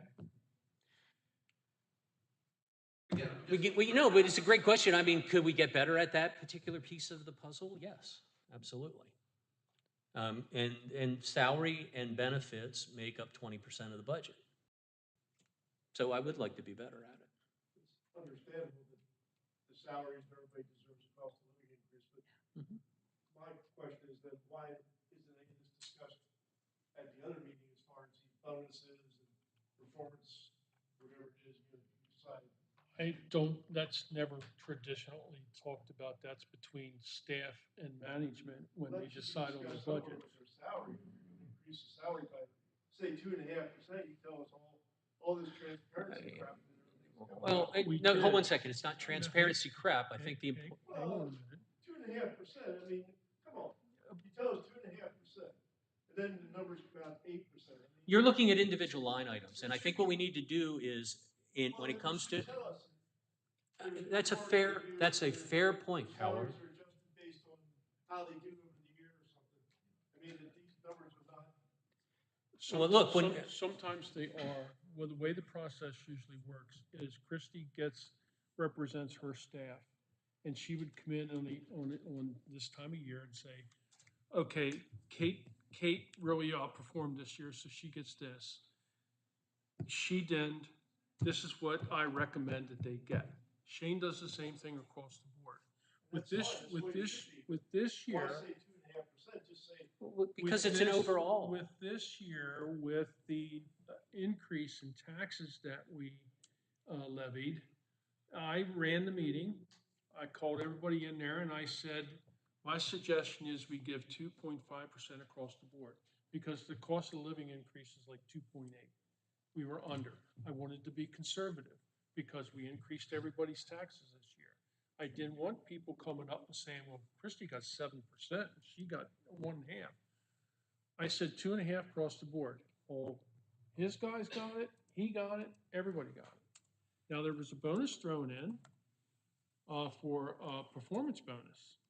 I figured that I would do that so it wouldn't increase the overall salary, but it would be separate. So I'll take onus on that. Does that bonus then show up on the budget? Yes. Yes. Okay, well then that answers the question. So I will make this statement. Okay? When it comes to the labor piece, come next year budget, it's going to be better. I will make that statement. So if we say it's 2.5%, 3%, 75%, in aggregate, we'll make sure those numbers work out, regardless of what happens to the individuals. One person gets 8%, another person gets 5%. That's prerogative of the people Okay. who decide the salaries based on their performance. Everybody has different salaries. Well, we break it down. We break it down on salary plus hourly rate. We even break it down to that. She provides that sheet for us, so we know what everybody's increase is going to be for 26, and that's what we went by. That should be part of the actual. Yeah. Presentation. No, and we'll make sure it is. Not coming up at the last minute and saying, oh, Well, $89,000 is the actual salary, not 82 or 78. I mean, because then it looks like, oh, where's this money? We needed a tax increase. Where's this money going? To pay additional salaries? I mean, it doesn't look well. Well, I mean, it requires employees to run the township. But all the tax increase is not going to the employees. I understand that, But it doesn't look good to say. Message received. We're increasing salary 2.5%. Message is received, and I will commit to do a far better job on the labor portion of this. Last year also, I never realized the budgets, difficult, but for 20 years, I heard, just because we budgeted, we didn't have to spend it. Yeah, well, this is my third year doing the budgets, sitting up here. And I agree with you because, at the budget meeting, as we just pointed out here, we ripped out a bunch of money, things that they wanted to spend. I was here when, discussion was held. Took out, a lot of things, but. I think also what came to light, Dean. Yes. Is here we can see it. Mm-hmm. Who knows what happened in the past years? Yeah, well, we made a point to get better. And so part. Nobody knew. Yeah, well, no, look, in all honesty, when I was sitting out there, I didn't know. Obviously, sitting on this side, I got some more exposure. But then in fairness to my colleagues up here, like I mentioned at the last meeting, because I finally had a just mention it, you know? My career has been I started out in public accounting. I am still a certified public accountant, okay? And I do a lot of financial work and financial analysis, not the kind that I think you do, Herb, okay?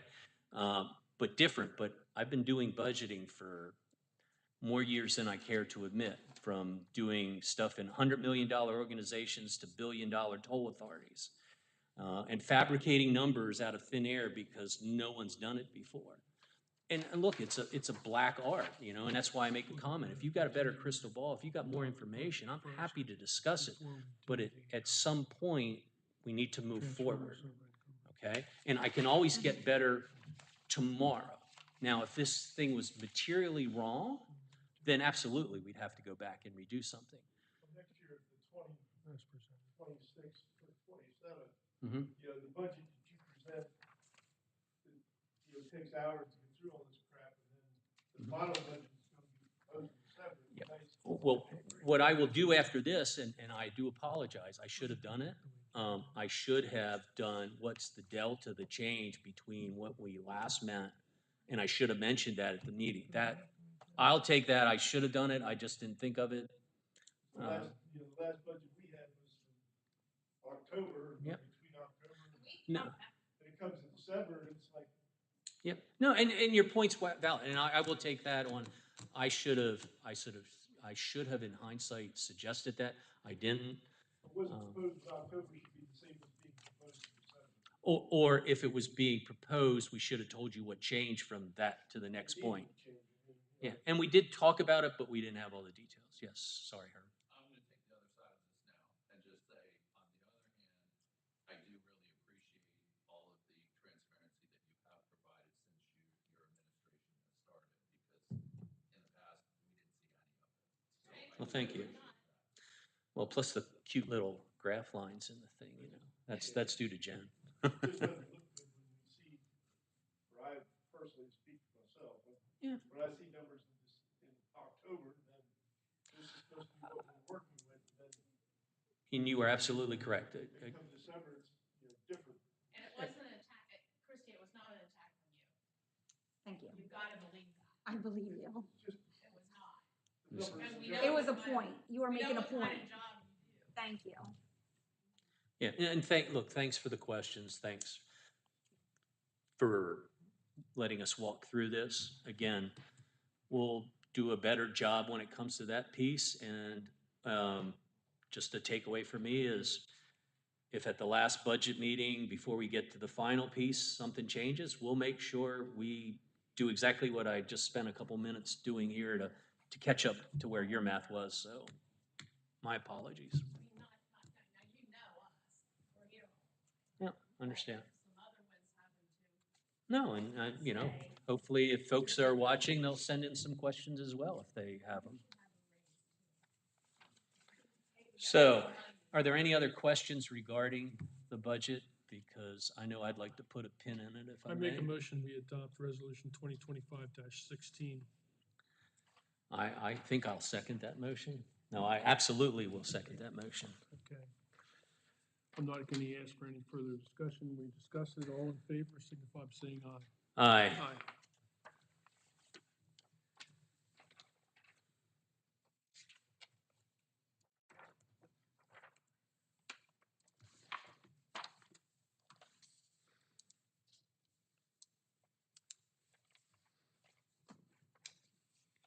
Okay, that takes us down to motion to approve resolution 2015-17. That's the transfer of unencumbered money from one account to another. And you're going to go down through those accounts? Yes. Do we have to? Can we just say the list? No, I'd like to hear the accounts. Okay. And this will have to be, we can do an attachment. To the minutes. To the minutes, yep. So, okay. Going down, $2,000 from, I'm not gonna read the literal numbers, I'm just gonna say what the lines are named. $2,000 from capital expense to professional services. Basically, in a nutshell, Julie, that's where her minute taking comes out of. She came to more meetings this year, longer meetings. And Adobe also went up because we got our licenses. We got business licenses. And then $200 from capital expense to postage. We sent significantly more letters this year. 1,500 capital expense to insurance, errors and omissions. It increased. $500 capital expense to equipment rental. Made more prints this year. $1,000 capital expense to materials and supplies. That would be a tax collector item. Her postage increased. We're sure there's other miscellaneous things she just needed, but postage is what stuck out to us. And by the way, just because we're transferring these amounts doesn't mean that that number is literally what's covering. We're not doing an exact number here. We put a little bit more into these line items just in case we get anything residual to the end of the year. It's a guess. You have to do a best guess. And sorry to add, it's Yeah. not increasing the budget expenses. It's Correct. moving monies, available monies in other lines that we have not Correct. used up. Yeah. Thank you. $3,000 capital expense to general government insurance. That was for our building insurance. 3,500 capital expense to general government gas. That's for Columbia Gas for our buildings. $1,000 from capital expense to general government water. That'd be our water for the building. $5,000 capital expense to sewage enforcement. We did a significant amount more, or our contracted guy did more inspections and enforcement this year, and that's based off of phone calls and complaints and a lot of other miscellaneous things. $5,000 capital expense to planning, zoning, professional services. That's because we did a lot of ordinance reviews. We contracted Paxwood Engineering for the sound ordinance. That's not cheap. $25,000 from capital expense to planning, zoning, legal services. Once again, we had Andy working the whole literal year for ordinance reviews, which is not something we commonly do. $3,000 capital expense to planning, zoning, advertisement. That includes our flyer printings that we made this year, which we haven't typically done in the past. Ordinances, extra planning commission meetings, all of that, zoning hearing board meetings for advertisement. $5,000 capital expense to recycling. That's because of street sweeping. We're still getting used to what that costs. $2,000 highway capital expenses to diesel. We used more diesel this year, and I believe the prices went up a little. $1,500 highway capital purchases to highway engineering. We had to hire Grove Miller Consulting for some of our traffic items a few times this year. $2,000 from highway capital purchases to highway radio maintenance. That was an unforeseen new license that we had to get. $1,000 highway capital purchases to highway insurance. That's in regards to the sweeper. It was added equipment. $1,000 highway capital purchases to highway uniforms. We had a full crew most of this year, and actually those prices didn't really go up at all. He stays competitive. $3,000 capital expense to signs. We just needed more signs. We did a lot of projects this year, and a lot of signs that probably got busted over from trucks. $8,000 capital expense to miscellaneous expenditures. That was in regards to our liquid fuels, where we owed our liquid fuels fund from a previous audit, reminding you that we did great on our latest audit for liquid fuels. $500 from capital expense to workman's comp. Jen said that this year we had to pay January 2026. For we already had to pay it. But it would have been a lot more of a transfer if we wouldn't have got the 2 dividends, because we got like over $12,000 in dividends. which we never know when we're gonna get dividends and how much, so. And then that's all of them. Thank you. Anything else on that? That's all. Okay.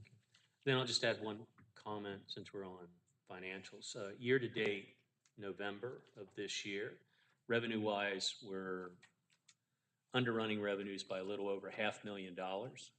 So we still have December to go. We're not going to make that up. That's the bad news on the revenue side. On the expense side, though, we've underspent by almost $750,000. So got about a $250,000 cushion there. So barring anything unforeseen, we should be good on expenses, a little under on revenue, but at the end of the day, we should probably wind up with a little bit of cushion. So Julie, did we have a motion to approve Resolution 2015-17? I'll make that motion. That's the unencumbered money from one township account to another. I will second that motion. Okay, all in favor of that motion, signify by saying aye. Aye. Aye. Chrissy, it takes us down to the fee schedule. Do you want to get into that tonight, or is that for January 5th? I mean, it's more like if you guys want to see anything in particular, so that staff can make the necessary changes. I'm not proposing anything major. We had to make a clarification regarding floodplain compliance and add a new section, because we're getting into this, FEMA compliance stuff that's starting to come down on us. So we added a line item and changed an existing one to a new name for major floodplain, and then there's a minor floodplain now. And then highway occupancy, I adjusted one of the fees to make it $10 higher. It's because it just didn't make sense. When you go through that schedule, $40 was in line with something that it just didn't make sense because it's something that would take more inspection from Shane to go do. So we increased it a little. And then also we added his hourly inspector rate on the recommendation from Attorney Miller. And then of course we adjusted some of the fees, but this is all for utilities, just so you know. This is if a utility company comes in, which don't know if you saw this email because I just sent it literally at the end of the day, but MedEd is taking a stance that they're not going to pay permit fees to any municipality at all whatsoever for any work done on their facilities within our dedicated right-of-ways. Yeah, Just sent seen that. that. We're gonna have to discuss that with our law firm. Yep. So that was interesting to me. Anyways, I did in planning commission's schedule of fees add different line items because like they classify, or we used to classify commercial or industrial as a $500 fee for sketch plan reviews. But the realistic thing here is we're eating a lot of money when an industrial plan comes in for just a sketch plan review, because layman has to look at it more in depth. And so I did add a line item and increased it. We don't want to increase those too high because the whole point of sketch plan is to get them to come in and talk to us before they make an actual plan submission. And then filing fee, we added, once again, a separate line item separating industrial from commercial and making it a little bit higher. So commercial is 800, which is what it always has been. And industrial, we made it $1,000 filing fee. Once again, there is a significant amount more of work that goes into administration for an industrial plan than there is for a commercial plan. And then plan review, deposit escrows. I increased residential 1 to 3 lots to 1,500. The realism is I know we don't get very many of those, but every single one that we've gotten since I've been here, we had to go back to them and request more escrow because they always go over their $1,000 escrow. So instead of getting into that, we'll just request 1,500. I increased it by $500, which is about more in line with what it has been. And anything left over goes back to the applicant anyways. Otherwise, I'm just waiting on Attorney Miller to double check me on his fees. And nothing else changed. Do you have any questions or comments? I do not, do you, Dean? No, I do not. Okay. That's all I have for That you, takes me John. down to, I'd like to make a motion that we authorize MPL Law Firm to begin preliminary stages of the waste and recycling bids. Gotta get that ball rolling. Yeah, and I think we need to take into consideration, somewhere I saw a document, somebody sent out, gave us some things to consider putting in there. Oh, Yeah. that one, thank you. Mhm. Knew I saw it somewhere. And so people should be aware that in order to potentially have more than one bidder, we need to change, like, they all want to use the totes now so that they can have one driver come by and use the mechanical arms to assist. They'll more than likely want us to call when we've got large items, and things of that nature. It'd be nice to get more than one company showing up to bid, which is getting challenging. And, I think the other comment that stuck out was what about, reasonable kind of penalties or liquidated damages type of deal. I guess there are more penalties than liquidated damages, right? When they don't do something with a cure period or something of that nature, which, We don't wanna lose we don't wanna lose sight of the fact that we do have a lot of elderly individuals within our township, and the tag-a-bag is important to them. yeah, good point. I thought about that too, because I know over in Dover Township, you can, at least you could, get someone that has less folks, like one or two people, they could actually scale it down to smaller toters at a reduced cost. But then they can still have, their driver with mechanical arm come by. Good. Something, but I agree with you, we do need to consider that. Yes. Because I'm not getting any younger. Talking about elderly, I'm getting there. Me too. More economical actually to pay per quarter because it requires you to buy 11 or 12 or 15 tags or whatever it is. So you buy all those tags and then you pay more than what you do for quarters. So I can't explain that math to my neighbor. He likes to put the sticker on the bag.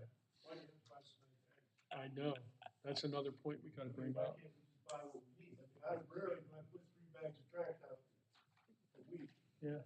The way they explain it to me is that they would basically raise the price of that if they didn't get a minimum amount from each person. So they're trying to ensure their money. That's basically why. That's what it chalks up to. So, yeah. They were a week late picking up. Yeah, yep. Yep. It wasn't weather related or employee related. Well, it wasn't employee related. Employee Yeah. went down one side of the street, didn't come It down. didn't the go other down side. our side. Yeah, that happened in our street too. Canal Road. Do we have a second to that motion? I will second that motion, sorry. Okay, all in favor of the motion? Aye. You should pay attention, right? It's after my bedtime. Let's go to any correspondence, Christie. Correspondence? No correspondence. Oh, except do you want to talk about Savvy Citizen at all? Or do you want to defer that to another meeting? Let's go through that. Well, do we need to, when do we want to enact that? January. That's up to you guys. Well, it's $3,600. We heard the cost. It won't hit until next year. Based on, we heard from the folks that showed up, certainly at all the meetings, they would like some more information coming out. Yeah. So do we have the bandwidth to actually pull it off? How long does it take? To get it set up? Yeah, because you've got the holidays coming in and whatnot, so. That's a great question. I'm not sure. Okay. So I'm not sure. I would just find out those things. To me, it makes sense to do. Folks were asking for more information, and correct me if I'm wrong, it lets someone come to our website, put their email address in, and say they want to get stuff sent to them, right? Mm-hmm. And it has other features, but that's one of the bigger ones, right? It's an app. Yeah. No, but that's one of It's a QR code, okay. and then you can automatically go to the app. Yeah. So when Shane goes down through Sherman Oaks and rips off the side of an F-150. He can leave the QR take a code. picture of it and put that on Savvy Citizen? Apparently so. Well, you could leave a QR code so they could scan the app to see the picture. See what's happening to your vehicles if you don't move them out of the road? That would be his notification blast. Okay, I'll make a motion, we approve and pay all bills. I will second that. All in favor? Aye. Supervisor comments, Dean? I just want to thank everyone for showing up, for your questions and comments tonight. Certainly appreciate it. Always a learning exercise.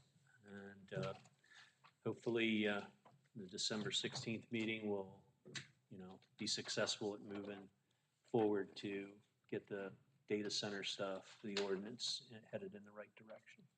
That's all I have. Thanks. Thanks to everybody coming out. The township is going to be extremely busy, I predict, in the first quarter of '26, so we'll all have to be prepared for that, for plans coming in and everything else that, Oh, yeah, going on. it's already the busiest time. yeah. of the year, yeah. So it's not your grandfather's township anymore. Wow. Oh, yeah. I think we do need executive session for personnel. Yes. Do we not? Okay. Correct. Okay, then Attorney Ross, I always get this confused. Do I adjourn or recess? Recess, I think. Yes. Well, it To depends. executive. Do you need to come back? If you don't need to come back No. for anything, you So, can adjourn. so I make a motion, we adjourn and Into an go into executive executive session. No, And I was- I'll report on the executive session next meeting. Oh, that's what it is. If you recess, then you don't have to report on it. Yeah, so we adjourn from our, Just The tell them that report we that had a we meeting. met since the last meeting. Well, And you're it's- doing that now. Yeah. Yeah, but it's post adjournment. It doesn't matter, but you can announce that you're going into an executive session. Okay, okay. I mean, So what am I at the saying? next meeting, if you want to say you had an executive session. I that's hear fine. you. I like that. Okay. So you're seconding the motion? I'll to second the adjourn? motion. All in favor? Aye. Aye. Adjourn. To adjourn. Yeah. Yes. Thanks, everyone. If we don't see you, have a happy Yeah, holiday. happy holiday.